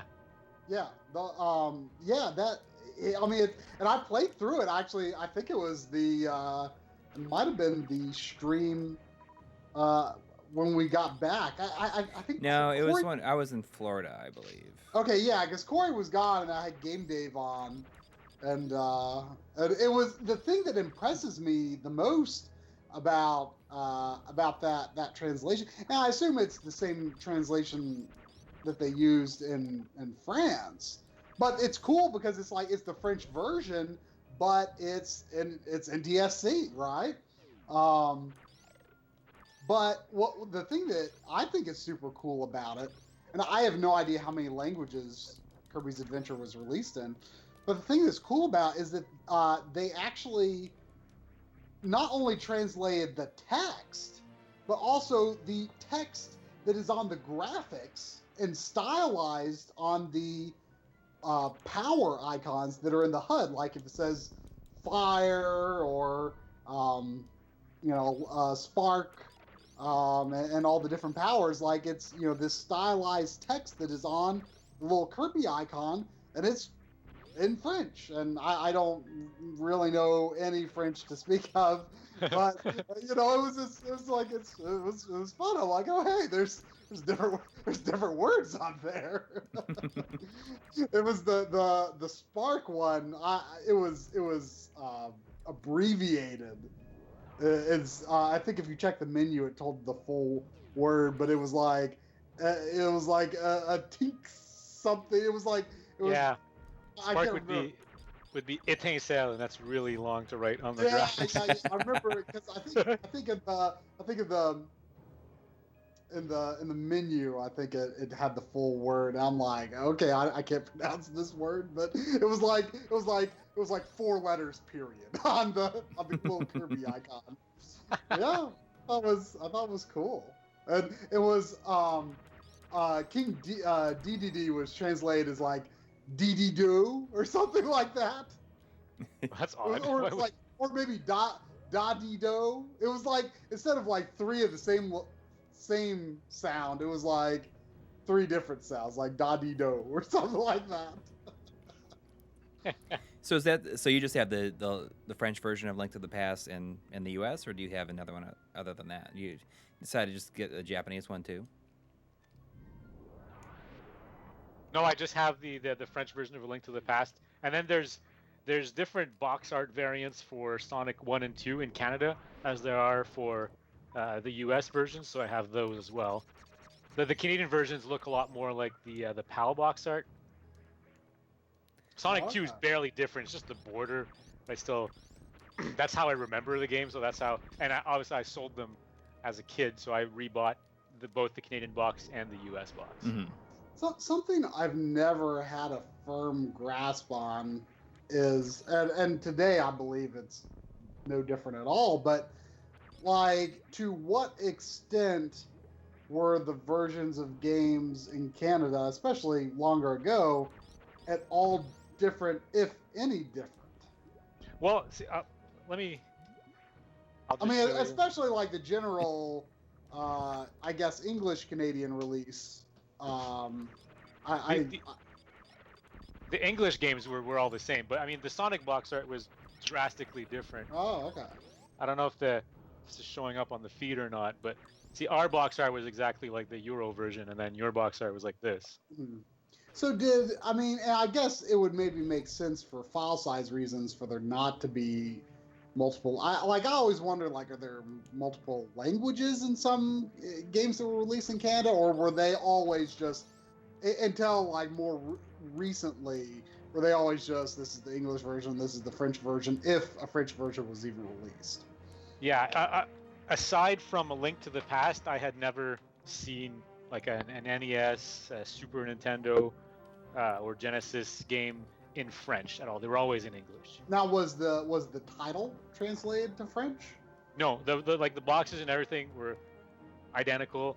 I mean, that was some of my only exposure to English as a kid. I mean, so I learned to speak English through A Link to the Past a lot. That was one of my first extensive reading games. So. Yeah. But no, we didn't get a lot of localized stuff. Only a few. Like A Link to the Past, I can understand why it was translated because it was so damn popular, and a quarter of the people in Canada are French. So I mean, there is some market share in there for them to release a French version of the game. So. Yeah, I mean, especially if they were. I mean, it almost seems like there's no reason to if they already did the translation for France. Yeah, but I mean. The vocabulary is quite different. Mm. So I would, if I were to be doing a translation, I would do 2 of them. So is like the A Link to the Past translation different from the French version? I have no idea if it's different or not. No. That would be interesting. That would be interesting. Yeah. Somebody in the chat's asking. Well, Voltars is asking if I know Jean-Claude Van Damme. He's Belgian. And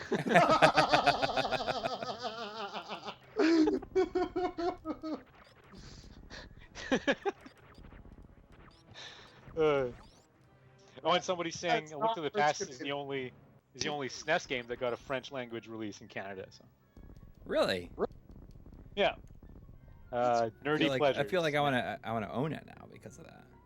Yeah. Well, pretty soon I can dump my Oh yeah.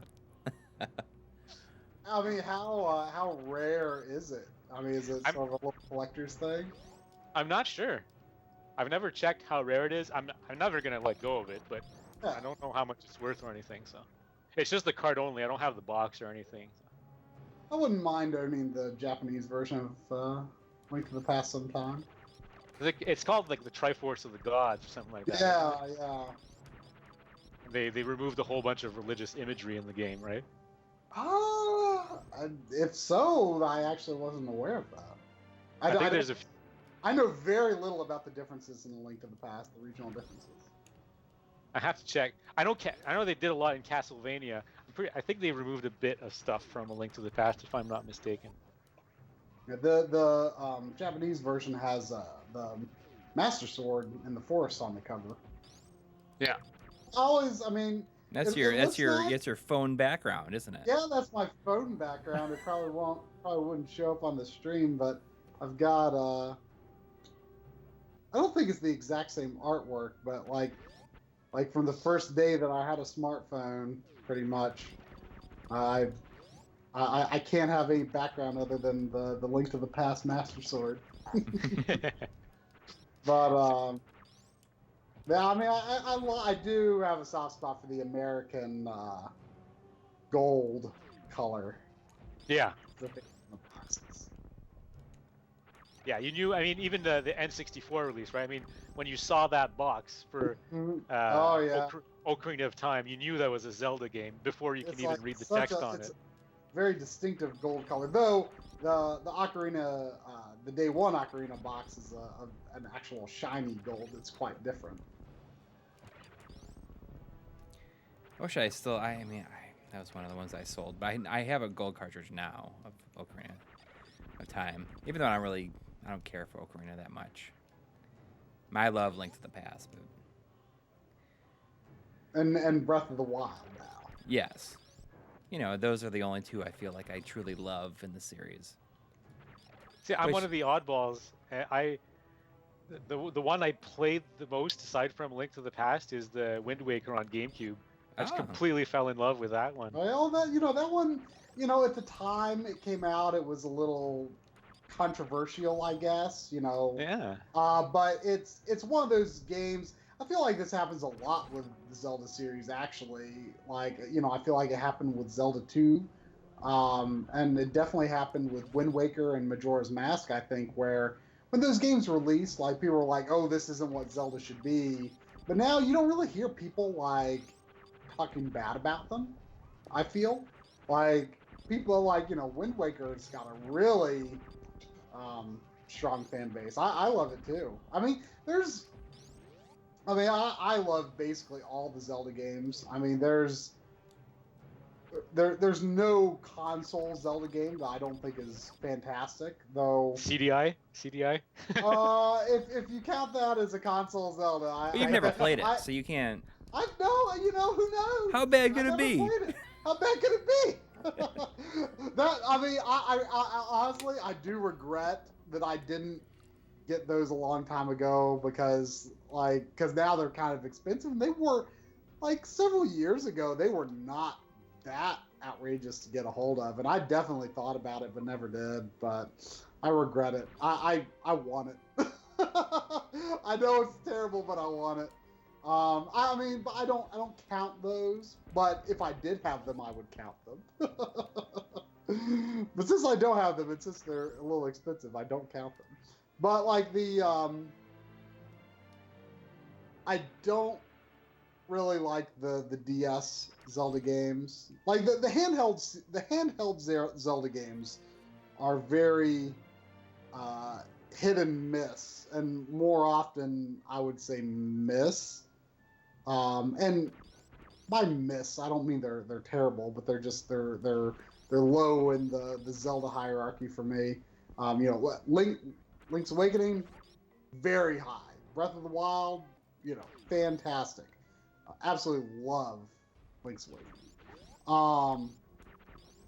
But the Capcom games, I liked Oracle of Seasons fairly well.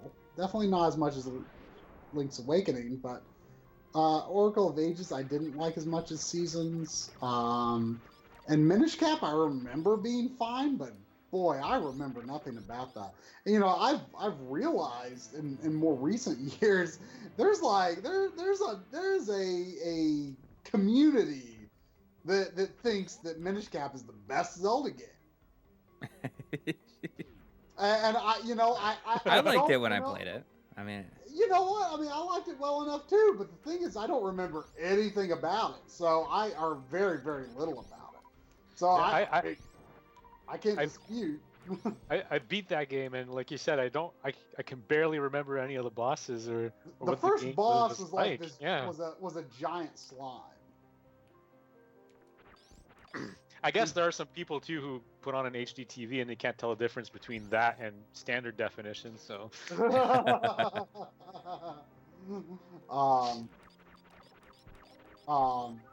Like I just bought a 4K TV and I had some people over yesterday and I put some 4K content on, and like half the people in the room were going like, I can't tell the difference.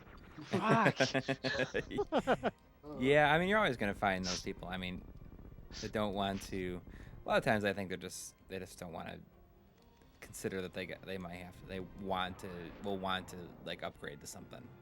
You know, I was surprised when my dad got an HD TV.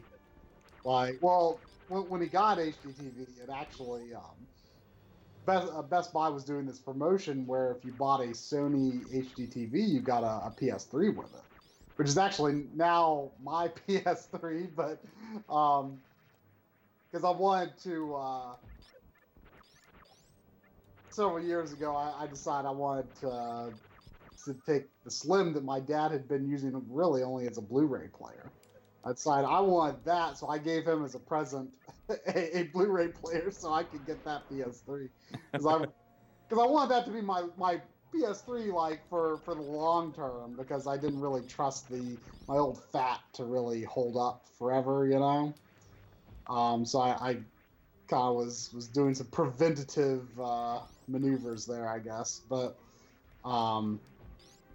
anyway, Best Buy was giving away PS3s, so my dad had that a Blu-ray player, and I thought he wouldn't care the slightest bit about it, because you know he was on the CRT train for a long time.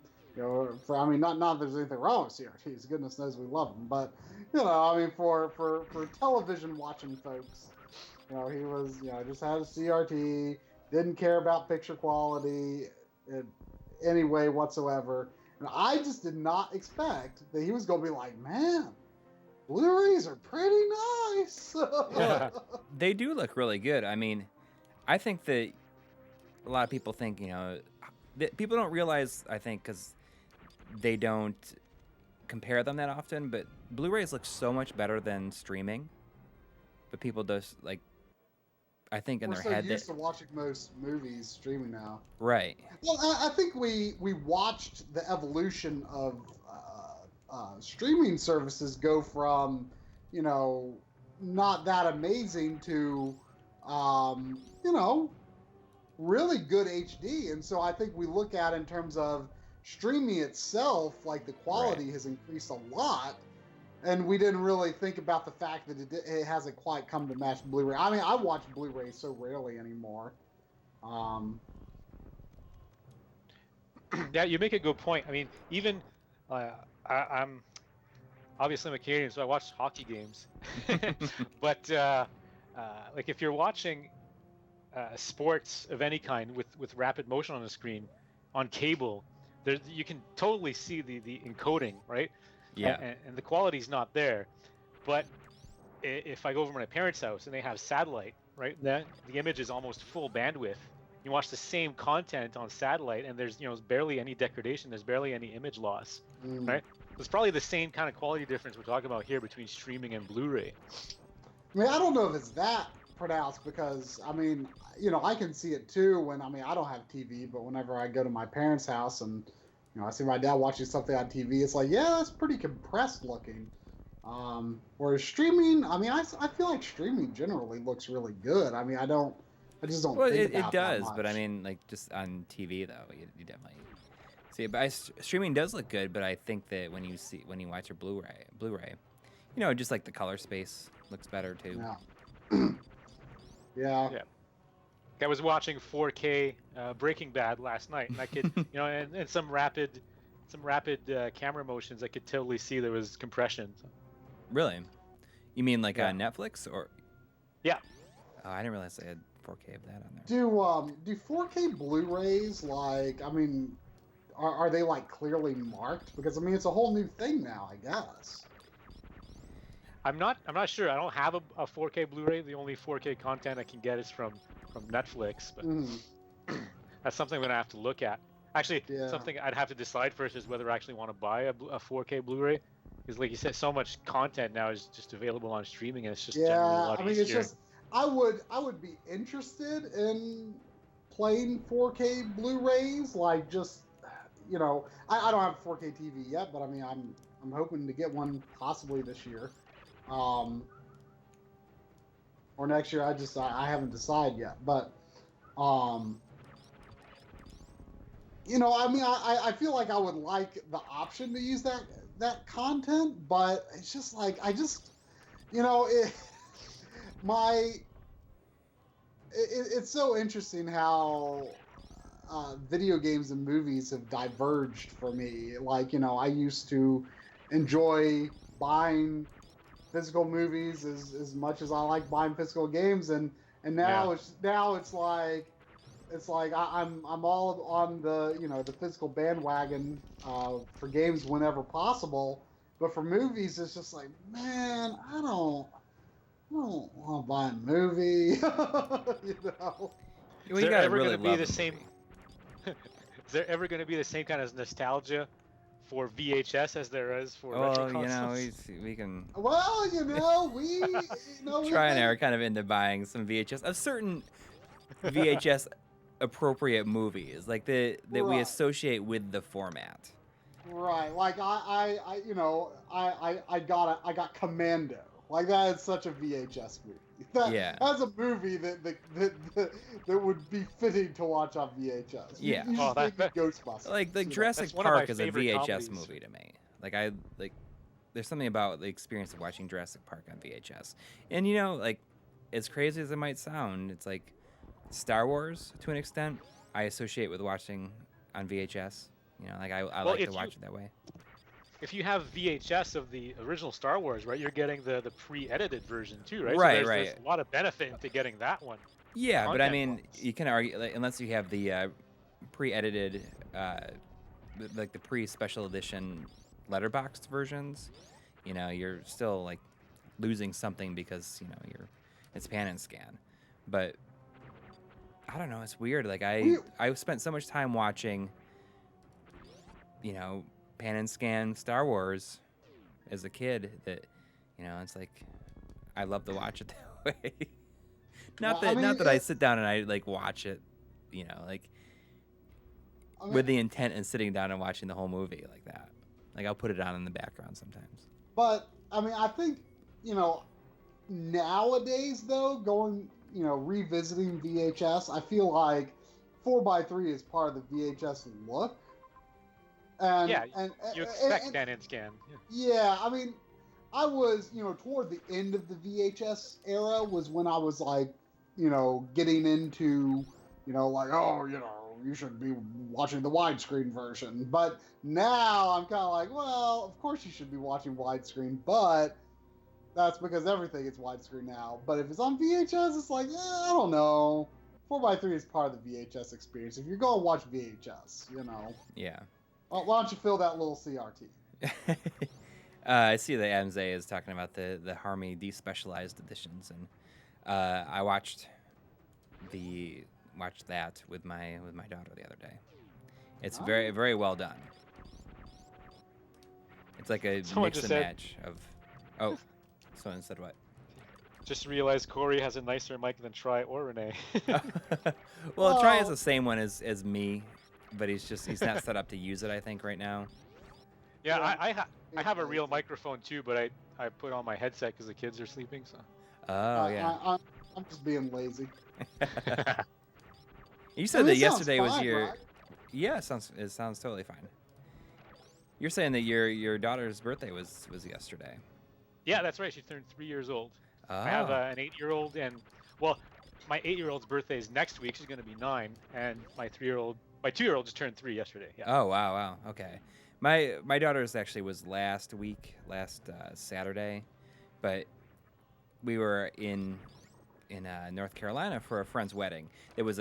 I I was the best man in my friend Chris's wedding, and it was a no kids wedding, so they stayed with their grandparents while we went, and it was fine. But we felt bad because the day that they got married was my daughter's birthday, so this was like the first. We had the birthday party yesterday, and it was the first time where she just finished her first year of preschool, so she got to invite friends from school. And my wife was went overboard, I think. And got a bouncy house for the backyard. Well, that's what they teach them in wife school, though. So. But it's funny. Up to the night before, she's like, "You still have film for your Polaroid camera?" I got a Polaroid camera when we got married in 2008 because we took photos of everybody who came to the wedding. Took a Polaroid, and that was before renting a photo booth was so cheap. And she's like, I was thinking we could have a photo booth. And I'm like, no, we have to. You have to calm down a little bit. This is you want to do all this stuff. It's you want to do all this stuff, and we're gonna need a staff of people to do this stuff.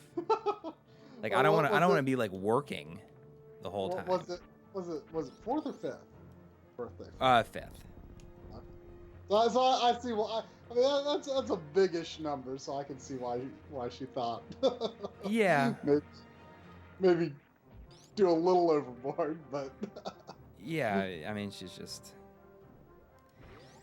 It's the photo booth was it was a little too much. We got a photo booth at my wedding. Oh really? Although I must say we got an album printed of just the photo booth, and it's some of the most hilarious shit I've seen ever. The wedding we were at last week, we had a photo booth too, and probably the best thing was a couple of my friends. I don't know why they did this, but it was so funny in the moment where they.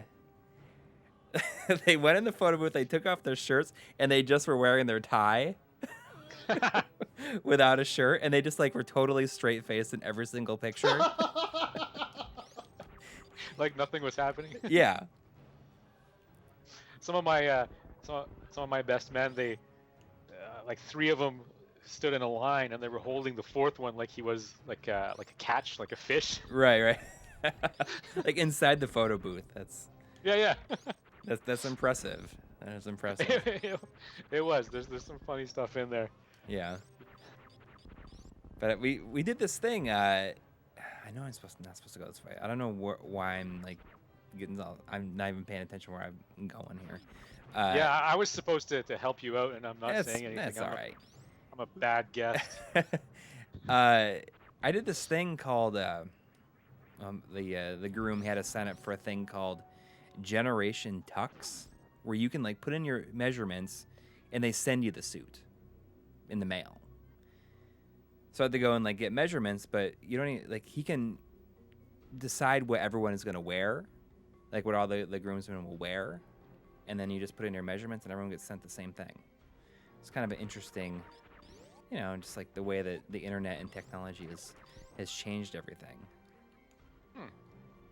But his his gift, you give all the groomsmen a gift, and it all pertained to everyone's interests. And it was he gave everyone socks with different stuff on it. Socks. Yeah, and the socks I got had Sonic the Hedgehog on it. Okay, yeah, all right. That's pretty funny. I never thought I'd ever have Sonic the Hedgehog socks, but I do now. I'm surprised it didn't have an EB Games logo on it. I know. But it's the first time I had to, give a speech. This is the first time I was in a wedding that wasn't my own. And giving the speech and everything, I was a little nervous. It went okay. I was editing the speech up until when the maid of honor was giving her speech. You started writing it while you were at my house 2 nights before. Yeah. Yep. When you're working on speaking of which, you know, work project. Yeah, and I you gave me a bunch of stuff, but I gave you a bunch of stuff too. But you gave me a bunch of HDMI cables. Yeah, I just have way too many. And I used it to like run my OSSC, you know, around to the other side of the room through a splitter.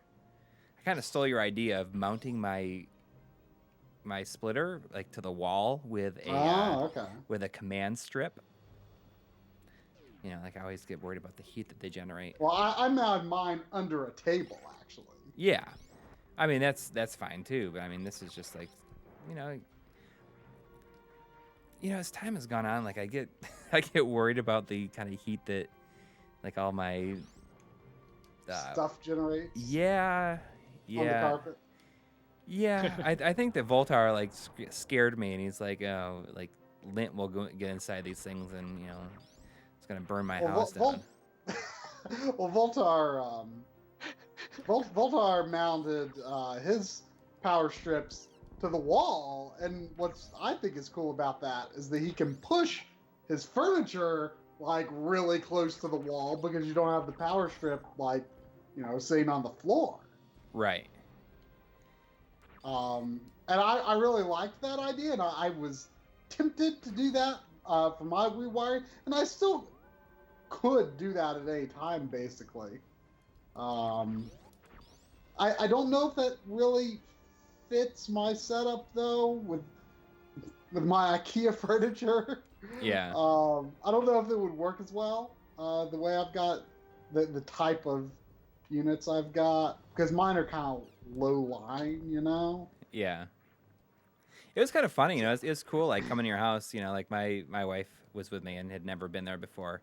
I think she thought it was a lot cooler than she thought it would be. Yeah, well, it's funny. It's funny, you know, thinking about that because, you know, like you have like all these like old camera equipment. And she's like, you know, did like a lot of photography and stuff, like in school, and enjoys it. And I think that she thought that like that old equipment and stuff was so cool, like that she was not expecting it. You know, it's kind of like the polar opposite.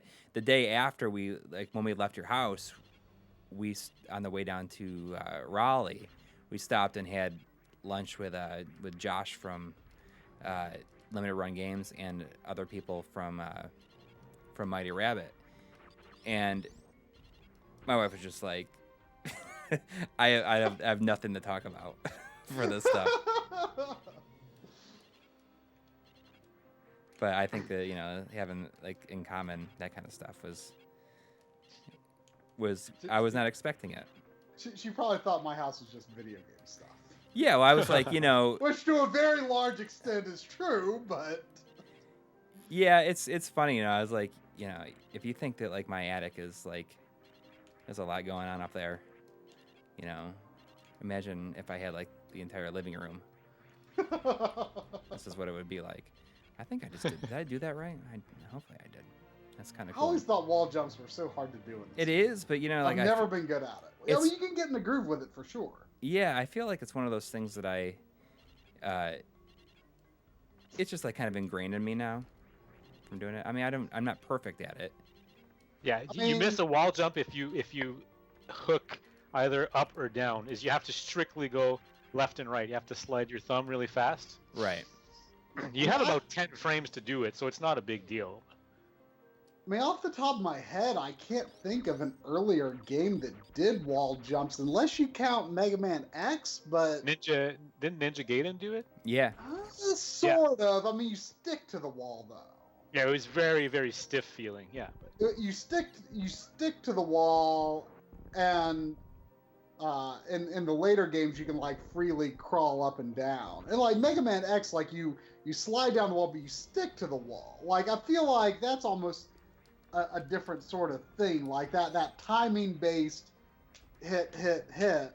Like, that's, like, I can't think of a lot of earlier games that did something like this. So it was certainly, you know, at the time, Mario 64, you know, again, I played this a little later, so Mario 64 was my point of reference for wall jumping, which a lot of people thought was really hard in that, and I've never thought Mario 64 wall jumping was that hard. They made easy mode starting with Sunshine, and he sticks to the wall Mega Man X style. Yeah. The real trick here is to do wall jumps on just one wall, and not alternate walls. You can climb a single wall if you're fast enough. That's how you practice your wall jumps. That seems tough. I'm gonna have to do people are gonna ask me to do a Super Metroid stream now that I'm showing off. although Bob has seen me play, so I think that's I what you have said. Backup. Yeah. I'm pretty sure. I'm pretty sure Bob has said that this is also his favorite game of all time. Yeah, really? we talked about this a lot in Montreal. Yeah. I didn't play this when it came out. I only played this after I tried Metroid Prime. And I was like, wow, what is this? Wow.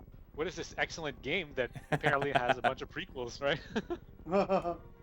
Oh, that surprises me. Well, I mean, if you think about it, it was only a couple of years before Metroid Prime that I played this, so. Mm-hmm. And this came out late in the SNES's life, right? And at that point, I was 94, so yeah. I'm not sure when in 94, though. I was starting to get interested. What came out during that time? With Mortal Kombat 2 and Donkey Kong Country, yeah, those really held my attention a lot more than I remember seeing Super Metroid commercials, but I never tried it back then. Yeah, I mean, I got, like I said, I got the system in late '94, so I wasn't really paying attention. It's so interesting because my cousin actually had a pretty respectable NES collection, I'd say, for the time. I mean, I'd say, like, she had like 30 some, I want to say it was like 32 games or something, because like years later, when they were getting rid of, all their old game stuff, she gave me the NES and all their games, and I want to say I counted like 30 some games, which I mean, I think for someone, for anyone who wasn't like a, actively like buying a whole bunch of games and, and didn't like can keep up with it or continue collecting after the day, like that's a lot of NES games, really. But and they had stuff like Castlevania and of course the Marios and the Zeldas, and they had a wide variety of games. And that was, I would say, when I visited my cousin's house, that was kind of my exposure to a lot of games that I didn't have, because I don't know, my friends that I went over to their houses, like, they didn't have like a lot of that interesting games. So it was really, my cousin's house where I found a lot of games. But still, there was just like very big gaps in the collection, and so the stuff that I was just never exposed to back in the NES day, like Metroid and like Mega Man. My first exposure to Mega Man was on the Super Nintendo. That's just so crazy I mean, to it's me. Yeah. I mean, in retrospect, it's crazy to me too.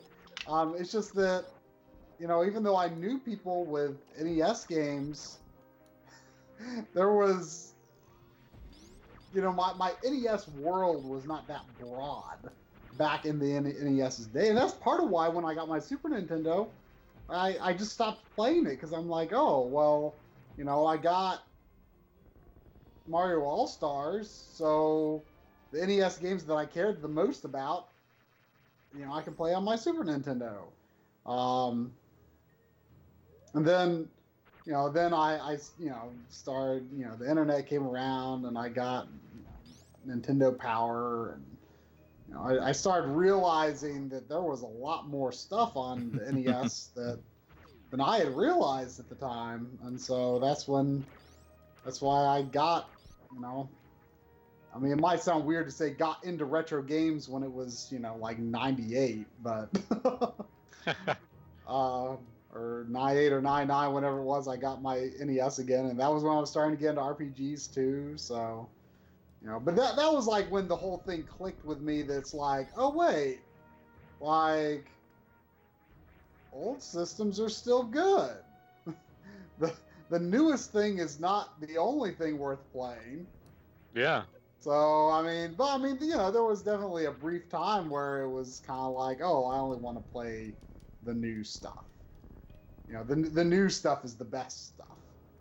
And then it was just kind of like, oh, wait, new stuff is good, but doesn't mean old stuff, like, it stops being good. See, I bought a PS3 when it came out, and I played with it a bit. And it's mostly been collecting dust for the last, 4 years.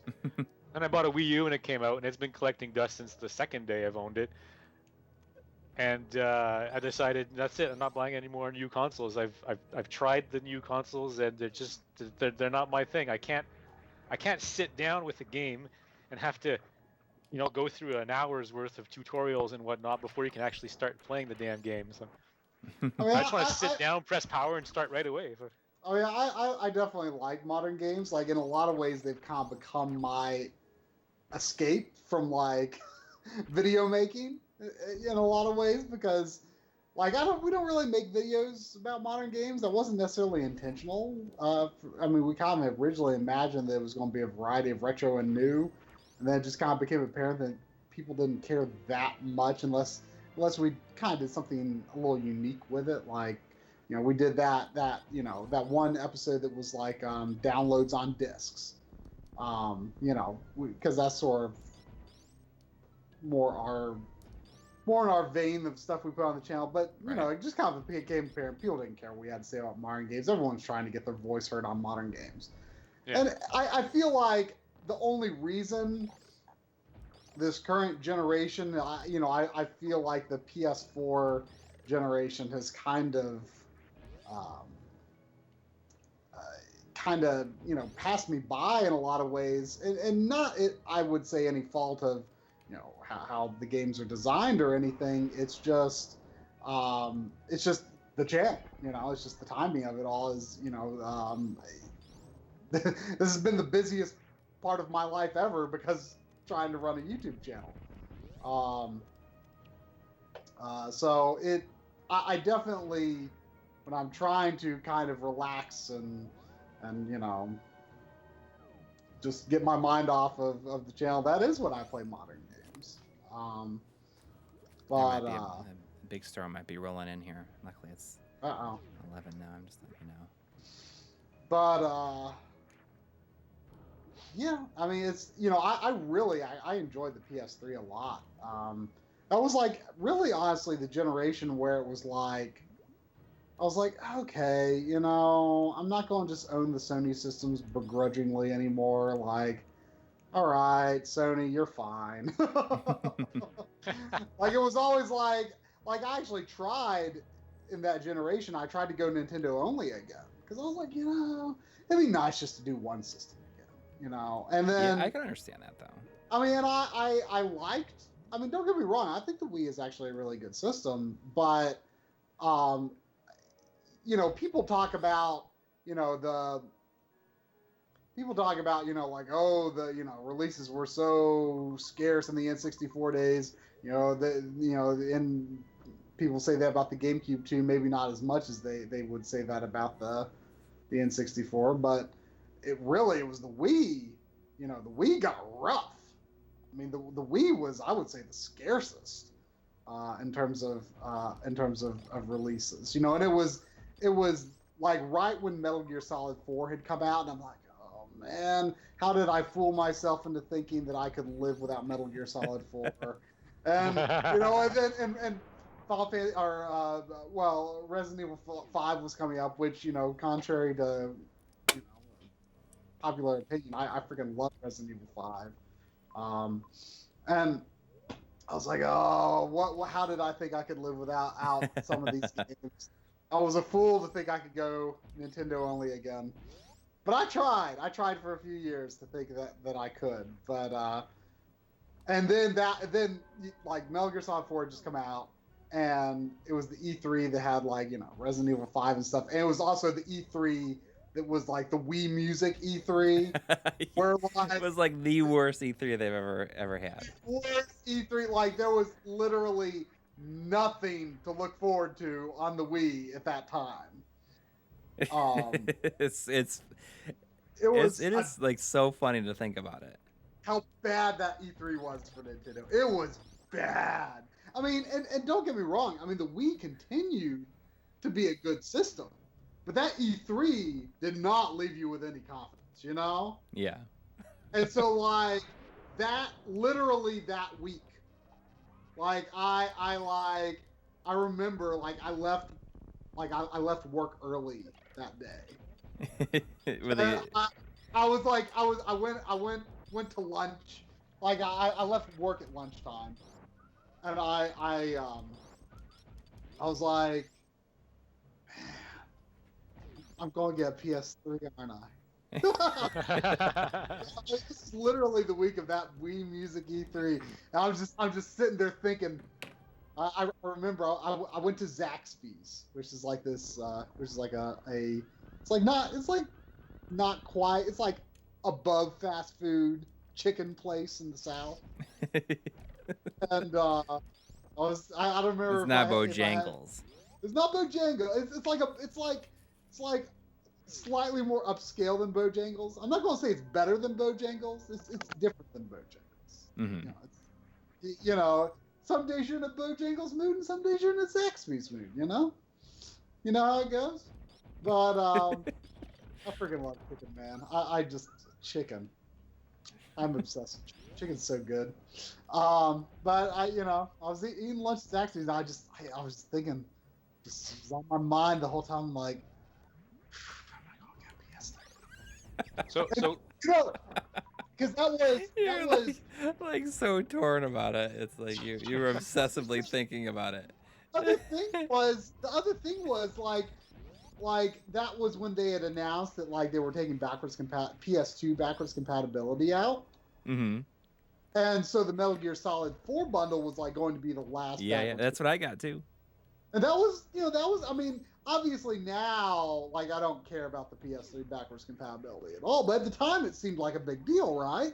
And of course I didn't know at the time too that there was a difference between the launch unit backwards compatibility and backwards compatibility in the Metal Gear Solid 4 bundle. But I was just like, oh gosh, like it's my last chance to get backwards compatible. Like, but am I really going to do it? I just don't know. And from there, I went to Best Buy.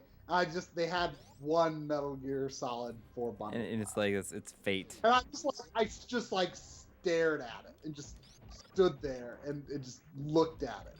I'm like, gosh, that's a lot of money. I don't know if I'm going to do this. I just walked around the store I was probably there for, I was there for a while. I would just stand there in front of that bundle there thinking, just gosh, I don't know if I'm going to do it. What if somebody came in and bought it? Huh? What if somebody came in and bought it while you're like, the whole fate of your life? Like, I literally had no clue whether I was going to buy this thing until my hand just reached out and grabbed that handle on the box. Like until that second, I didn't know what I was going to. I did not know what. It was the hardest thing. And I all of a sudden I reached out, I grabbed that box. I'm like, holy crap, I'm doing this. That's a lot of money, but I'm doing this. Well, it was expensive, but it wasn't, it still had a little price drop at that point. It was.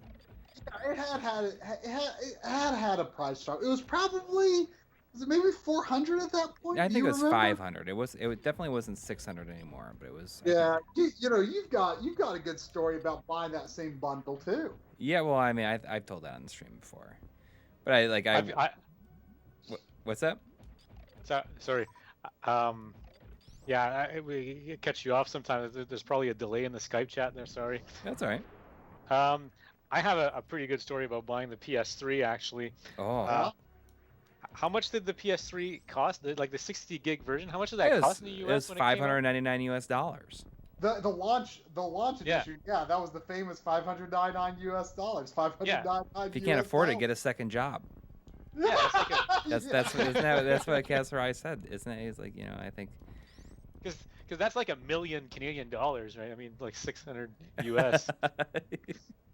And at the time, I remember being completely turned off by that price, and I couldn't afford it. I was still in college. It was my last year, but still, right? And I was obsessively browsing Kijiji every single day. I don't know if you have Kijiji over there. It's like I know the name, but I don't know exactly. Like buy, sell, and trade online, like Craigslist maybe, something similar. Oh, okay. Yeah, I was obsessively going through that, and at one point, somebody had just put up PS3, almost brand new, because this was like 2 weeks after release, right? For sale on the website Kijiji with it was 3 games and 2 controllers and whatnot for 500 Canadian dollars, right? Which, I mean, the Canadian dollar was about like 1.5 US. So how much did the PS4 or PS3 launch for? Like 800 maybe? Oh, it must have been something like that, because our dollar was worth like 70 cents, right? 70 US cents. Mm-hmm. Uh-huh. And I see that 500 bucks. I'm like, holy shit, I'll buy it right now. I'm giving you cash this instant.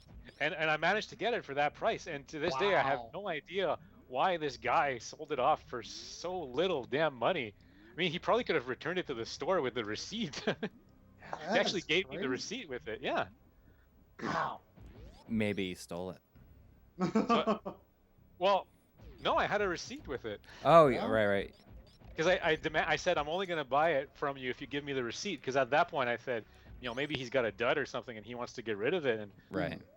And I still have that unit. It's the 60 gig, launch unit, the one with like the SD cards and whatnot, and the 4 USB slots, and the real backwards compatibility. And yeah. Well, I mean, the later fat units, the one the Metal Gear Solid 4 bundle that me and Coury bought, it had that full. I think it had the same full array of ports, but it didn't have the real backwards compatibility. Where I'm actually borrowing from a viewer a launch PS3 just for use in the upcoming PS2 episode, which I'll start. I'll begin putting that together in July is my plan. Or at least, start the scripting and process and stuff. Scripting and testing.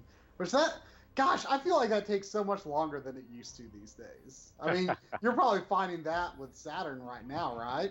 Oh, yeah. I mean, I keep on thinking of things like, oh, maybe I should put this in there. Yeah, I mean, it's like, in theory, like, Saturn should be so simple. Like, when we started... But we want to do, like, we're big on, like, the value added if we can. Right.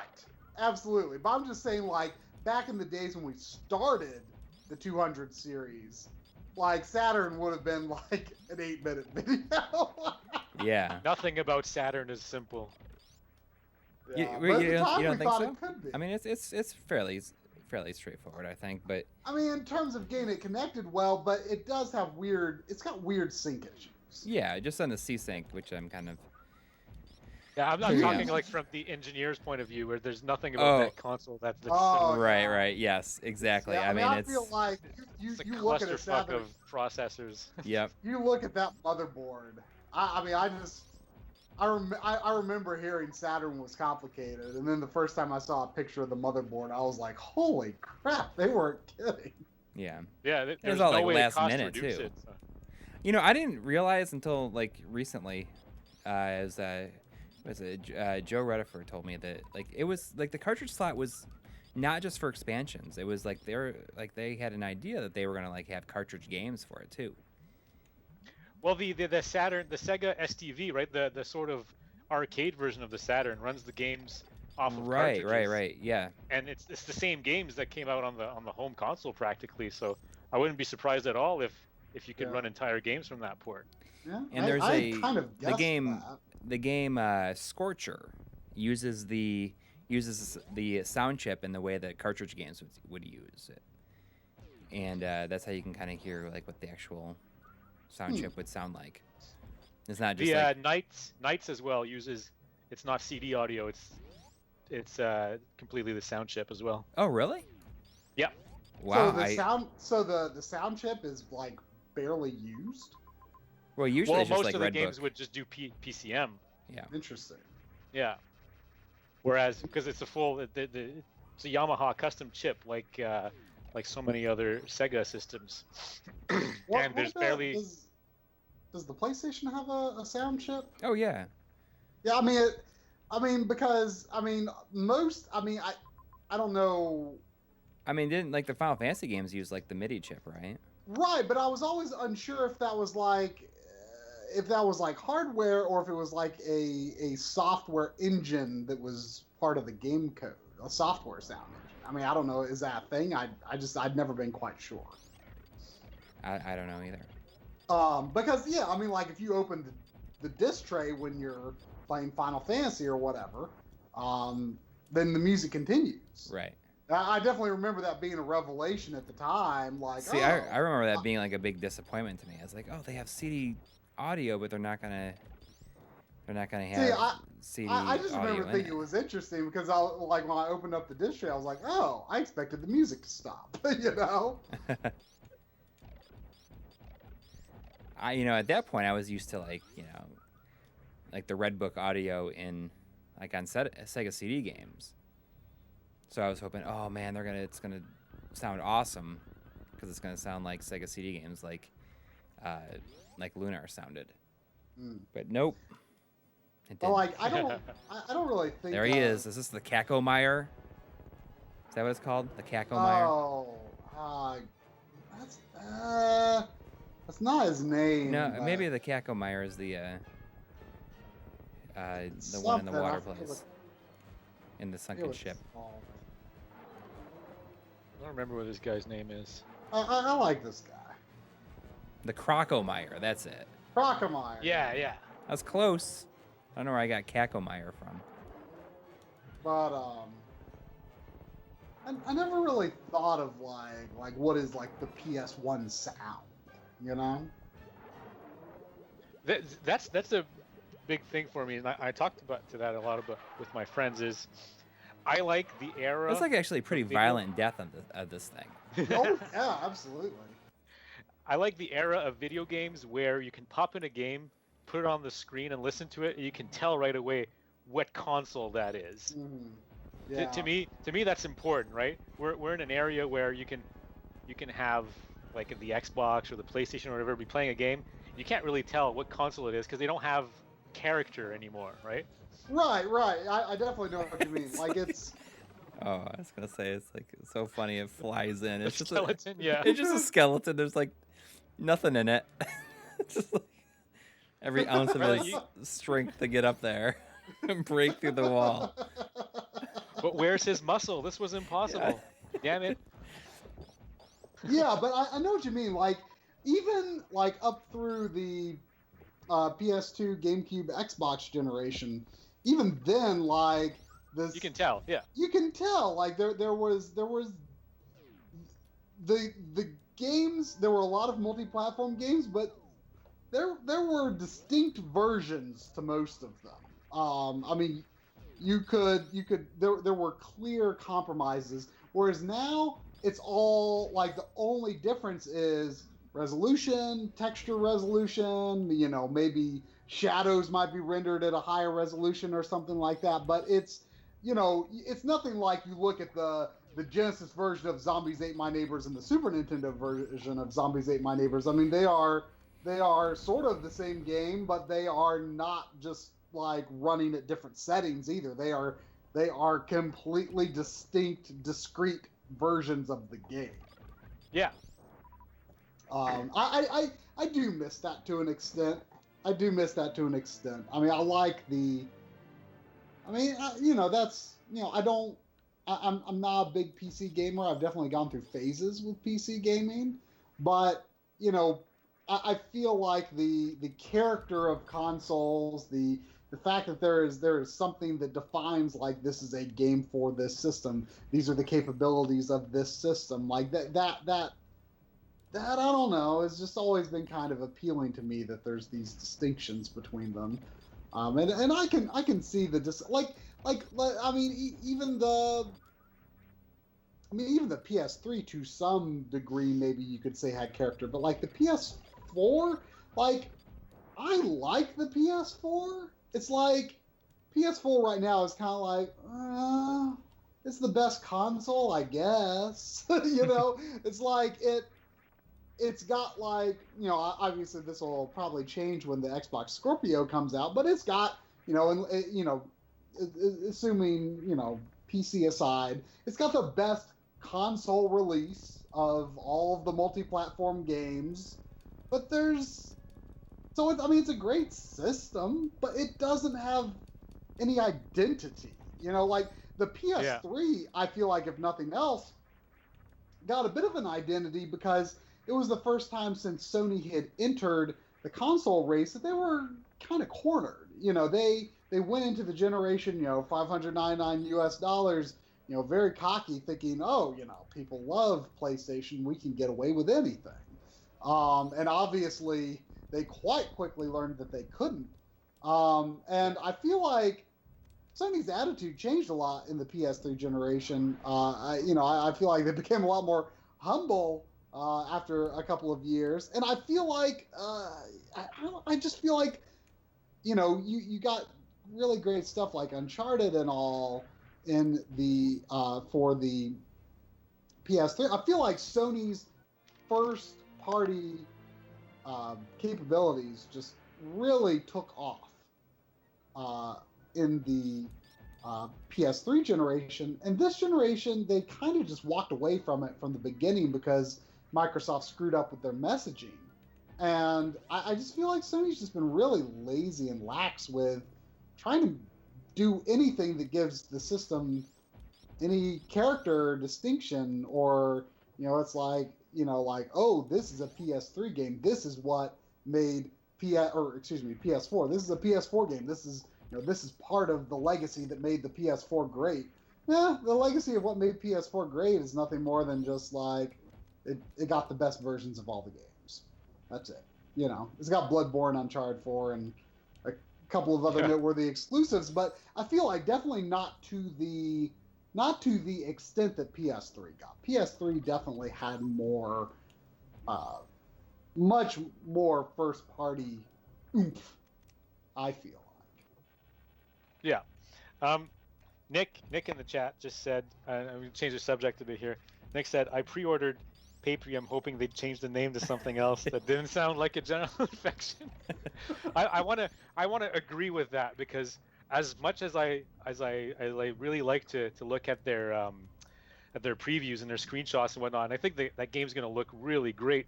And Streets of Rage 2 is one of my favorite games, so Paprium is definitely up my alley. Mm-hmm. I think the name totally sucks. I mean, there's a million better names I can think of for that game, and I'm kind of disappointed that they picked that.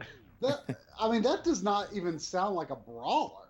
No, it doesn't tell you at all what kind of game it is. And Streets of Rage, you know exactly. Oh, well, you know, this game sounds mean. This game sounds aggressive, right? Paprium. What the hell is Paprium? Yeah, I mean, that sounds like some, you know, some random indie game. Which, I mean, I guess it is, but except for the fact that it's, you know, it's a Genesis game, I guess. Yeah, I have it pre-ordered. I'm excited. I haven't really thought about the name, I guess.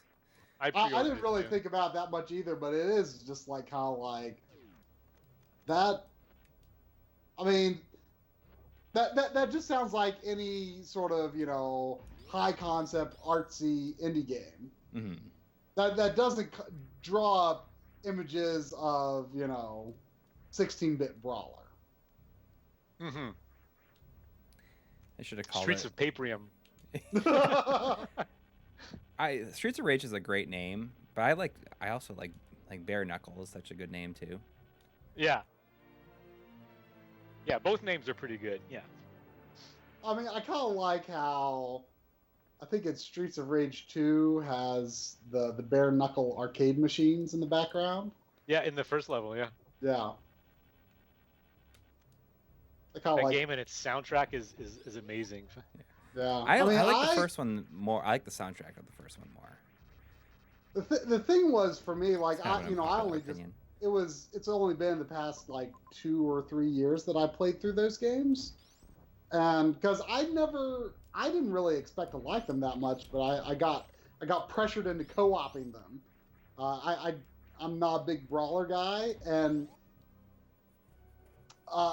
it definitely clicked with me a lot more than the average brawler. But the thing was, me and my friend that I was co-oping with, we beat Streets of Rage 1 in one night. And Streets of Rage 2 took us months to beat.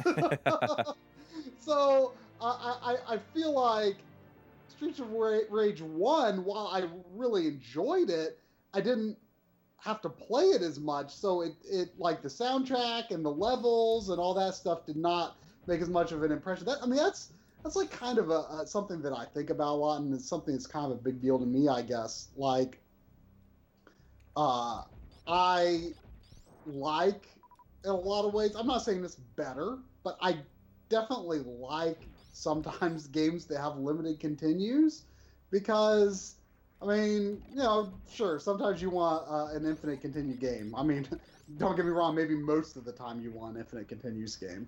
But I feel like when a game makes you start over and try it again, and maybe another time, and another time, like, the game starts to make more of an impression on you, and you're kind of like, oh, like, I'm starting to learn this part, and there's, like, this satisfying feeling to learning how to get through a part that was previously very difficult, or, certain bosses or levels or pieces of music start to make a much more distinct, memorable impression on you. And that's, I am not a Sonic the Hedgehog fan in any stretch of the imagination, but I liked the first one the most because it was the one that took me the most attempts to beat, because I had to start from the beginning. Sonic 2, I had to start from the beginning a few times, but not as many times. Sonic 1 made a stronger impression by the time I finished it, because it just took more effort to beat. And I'm not saying that that's necessarily good, objectively speaking, but those games did stay with me more, if nothing else. Mm-hmm. I also like Sonic 1 better than 2. Yeah. I do too. Yeah, well, there's three of us here. Yeah, that's a really unpopular opinion. Rare crowd. I don't like. I mean, I'll play 1 and 3 a lot, but barely 2. Yeah, 2 is a big disappointment for me. Yeah, it's 2. I mean, especially when you get to the end there, Metropolis Zone just drags on forever and ever and ever, and then Act 3. What the hell? There's no Act 3 before then. That really pisses me off every time, even to this day. Sonic 3 is like really easy if you only play the Sonic 3 part, and then Sonic and Knuckles just drives me nuts. Like, I am not good at Sonic games, and Sonic and Knuckles asks way too much of me at times. Yeah, but you have to play. I mean, when I say Sonic 3, I'm talking about like the full game with the Sonic and Knuckles lock. I know that like for some people, like that is the thing. It's epic, yeah. And I get it. Like it's I mean it's if you were into Sonic the Hedgehog, I can see how that is a pretty ultimate experience. But I got so frustrated by that. I can claim to have sort of beaten that game. I lost my last. I was about to say Dr. Wily, Dr. Robotnik, the final form of Dr. Robotnik, whatever it was. I remember it was this big thing coming at me from the side. He was blowing up, and then I died. All right, I think that's gonna do it for the game here. And that was my last life, and I'm like, I'm done. I'm done. I'm done. Done with this game. So I beat Dr. Robotnik, but I didn't get to see the ending, and I can't. I feel like I shouldn't go back and beat the game, because I feel like that is a fitting end for a Sonic not fans experience with that game. to fully beat the game, you have to get the 7 Chaos Emeralds. Oh gosh, forget about and the Super Emeralds in the Knuckles part. Forget about it. Forget about. I mean, I have not gotten all of the Chaos Emeralds in any Sonic game, and I can't even imagine doing it. It sounds ridiculous to me. But then again, there's people who think Mario games are hard, and I don't understand that. So I don't understand. I mean, whatever you grew up with, you're probably going to think it's pretty easy. I mean, I love the first Sonic. the soundtrack is classic. Yeah, and it's just it's perfect length. I mean, it's the only one that I truly love. I like Sonic CD a lot because it feels more like the first game than 2. Yeah, well, it was made. There was 2 different teams, right? Right. And the U.S. team made the Sonic 2 game, and the Japanese team made the Sonic CD game. I always heard that people generally like Sonic CD, but I've heard a few people lately say, I think it's generally disliked at this point. See, for some reason, I thought it was pretty popular. I think that people liked it, and then it kind of shifted once it got re-released. And people thought like, oh, maybe this isn't so good. I like Sonic CD with the Japanese soundtrack. That's a lot better than the U.S. soundtrack. Agreed.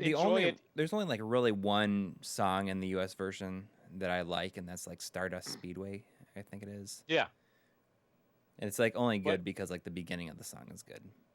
I would enjoy it even more if there would be a way, and maybe I'll anger the whole community here, but if there would be a way to turn off the damn time travel. I just feel that kills the gameplay for me. I can understand that. I'd like to be able to play like the whole past zones, and then the whole present zones, and then the whole, whatever that would be, because they would have easily been able to fit all of those levels in different formats in there, right? It could have been a massive Sonic game instead of having parallels. Right. But that's kind of the concept of the game, so I'm asking for a lot here. Or just like if they just make it an option to do it without it. Yeah. Just like play all past, all present, and all features. I think that'd be pretty cool. I would have loved that. Yeah. I've never played Sonic CD and had no idea it had anything to do with time travel. Voltar was asking me to do the HD Retrovision test, but I don't have it. It looks like. Oh no, you don't have it. It's on the newest Smoke Monster, I think. Oh, is it? Yeah. I need to update. I should, yes. I saw it in there. Oh, I switched to interlaced mode. Like it made me drop signal. Oh, there Nick's calling you a son of a bitch.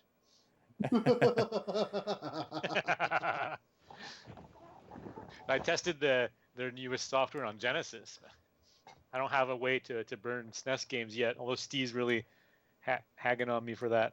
Oh man, yeah. Coming soon. keep us up to date about that. I am very interested in that stuff right now. There's the drop shadow test. Look at how good the FrameMeister's doing with that. Did a pretty good job with it. And the OSSC, which you guys are seeing. Well, actually, this is funny because in the Skype video, the drop shadow test is failing, but in the YouTube video, it plays at a bad frame rate over Skype. Oh, yeah. I'm just seeing the little window that I'm sending you guys. I don't know if it was bad or not. I do wonder why. That'd be a good question for Artemio, who we're going to have on our stream very soon, I think. It's been a long time coming. Yeah. Rene, have you known him for a while? It seems like you probably have known him for a while, especially as... Well, I've been chatting with him for quite a long time, and Skyped once or twice. Yeah, so maybe about 2 years. Oh, wow. And okay.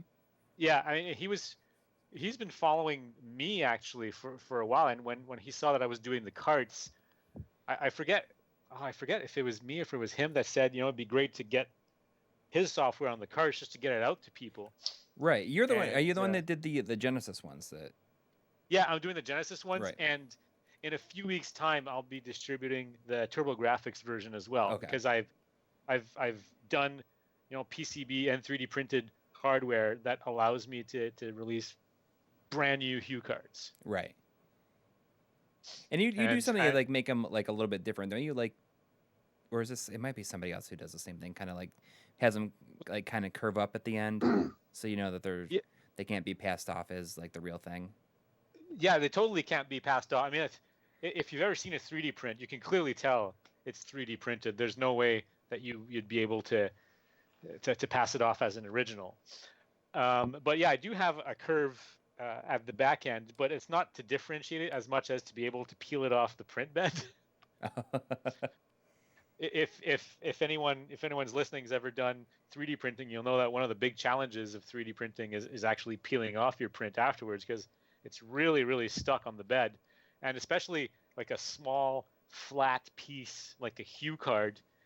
If there's no way to pry it off, you can actually bend it out of shape really easily. Oh wow! But I've also designed my logo inside the cart, right? So there's a DB on the side, so you can't pass it off at all. Speaking of hue cards, is it like, I mean, is there any, like, if you really need to repair one, like? Yeah, because yours is, your Ninja Spirit is messed up, right? My Ninja Spirit, like every single, I went to a game store that has a TurboGrafx demo unit set up, and I should have thought to bring it just to test it on another system. But every single time I put it in, you would think that the corruption would change, but the corruption is exactly the same every single time. So I feel like something's wrong with my card, and the pins look fine, but I'm wondering if there's any way to repair it. I haven't opened up one. I'm gonna go off on a guessing game here and say that's probably glob tops in there anyway. So I'm thinking even if you did open it, you probably wouldn't actually see an IC. I'd have to. I don't own a lot of TurboGrafx games. It's like the Master System, like we said earlier. I never owned a TurboGrafx until I started designing stuff for it. Yeah. I barely play any TurboGrafx. One of the only games I did play a lot actually was Ninja Spirit on my EverDrive. But... Great game. No, I mean it was one of the games that I tested out at Coury's house. So I'm like, oh hey, this is pretty good. And then you found a copy for a really good deal at one of your local stores. Yeah. So you picked it up for me, but and now it's not working. That's it. Now it's not working, so I don't know what to do. That's a bummer. I mean, I don't know. If you can actually get it open, it'd be interesting to see what's inside. I should try to find some cheap games and. Yeah, I mean, I've got a copy of that just happened to fall into my hands of, like, I think it's like called like Power Golf or something like that. I mean, I would be willing to experiment in trying to open that. I'm sure there's information online about opening them, you'd think. Someone's saying in the chat, someone did a dissection of a hue card recently at the PC Engine Effects forums. Oh. But I would highly doubt that they're all the same. I mean, in the lifespan of the system, there's got to be different formats, different types of chips. I mean, it amazes me that it's all inside such a thin. I mean, I think they're awesome. Like, that was part of the reason that I decided, partially for cost reasons, or actually probably mainly for cost reasons. I was like, well, PC Engine, TurboGrafx games. I mean, it's not cheap to get into. So I thought, if I'm going to get into this system at all, I'm going to go hue card only. So and enjoy the savings that comes with that. But you know what? I think they look so much like I think if you just put them in those cases, they get lost with all the other games in your collection. In those hue cards, like they're unique. Like in the art, like the American ones have lousy artwork. I mean, I wouldn't even call it artwork. It's really just a label. But the Japanese ones have awesome artwork on them. I mean, I think they're. I just think they're so cool. Like I'm really glad that I decided to go hue card only. Like I feel like I can display them so much more nicely. Yeah, I mean, I can't do it. You screwed up. You should have gone hue card only. I'm happy with what I got. I've slowly but surely accumulated a decent amount, I think. But I'm always amazed if you look at the size of a hue card right next to the size of an AES card. Yeah. Seriously. The PC Engine is smaller than the damn AES card. So. Yeah, I mean, that's one of the reasons I've always thought the PC Engine is so cool, and that's why I went with the interface unit CD PC Engine combo, because I just think it's so much cooler looking than I just love how it looks. And much to Voltar's dismay, I'm sure, because I when I bought that thing, I just thought, oh, people RGB mod everything for PC Engine. And Voltar's like, well, people don't really RGB mod the interface units very much. But thank you, Voltar, for modding my interface unit. It looks awesome. So one last question I have is, what does the DB stand for? Oh, well, that's a good question. Decibels. That's right, it's decibels. No, it's not decibels. That's no, that's a dirty joke, so I'm not going to say it. So I saw somebody say something about it in the chat, and I thought, that can't be right, is it? I haven't seen that part in the chat, but whatever they said, I'm sure it's false. That's funny. So it's just kind of, it's just out there because you think it's like, what made you go with that? It's like the name. That was a joke we had in college. The DB came out as an inside joke between me and a friend of mine, John. I'm sure he's not watching, but hey, John. And we said, "Oh, that's ridiculous. If I ever have a company, I'm going to call it DB Electronics." And then you did it. Yeah, it stuck. I mean, I started making the Power-based Mini, and I said, am I going to put my name on this, or am I going to put DB Electronics? I'm like, yeah, I'm going to put DB Electronics. It's going to be hilarious. Hilarious to exactly two people. That's usually the best kind of joke, though, really. It is. It's the best kind of there's some inside people joke that's talking about it in the chat. Is that what it stands for? Oh, no, nobody's got it right. Makes me really nobody's ever going to get it right. It's not something you want to share. Is it in French? No, it's in English. All right. Well, I guess the mystery will remain then. It's always when I stop doing all of this and I retire, I'll reveal what it is. So nobody really knows. Like, really, nobody knows. A few people know. A few people. I thought maybe it was just because like a D and a B look really cool next to each other. I mean, they do. Although, it is nice and symmetrical, so. Yeah, I mean, I guess like now that you're talking about what it could look like, maybe that's what it means. Who knows though? Anyways, well, thanks so much for joining us. It was a long time coming. I'm glad that you're welcome. And you're more than welcome to join us at any point in the future as well. You never like to. Excellent. And I think I'm gonna end up playing more Super Metroid these next couple days. You have to. There's like a monthly dosage requirement to stay healthy. All right. So hopefully Night Trap this week. I can't promise. Can't promise. But I think that Try's working on something. So if Night Trap does not happen this week, I don't know if we're gonna release the episode that he's working on. I don't know. Because it depends on how we're going to have to pace things out, because then you're going to be deep into Saturn, and that's going to take a long time, and then we're going to too many games, so we can't release it. Yeah. We can't release what I'm working on prematurely. Yeah, I mean, there's going to be probably tomorrow. I'm going to release the announcement for us going to too many games, so don't get excited when you see that pop up. It's like a minute and 2 seconds or something like that. But hopefully Night Trap, this week. But I can't promise. But I have a good feeling. I got a good feeling too. Yeah. Okay. It's gonna happen. It's going. Yeah. Okay. It's not going. I mean, I'm not saying anything, but I'm feeling it's gonna happen. Feel it. Yeah. All right. Good night, everybody. Good night. Good night, guys.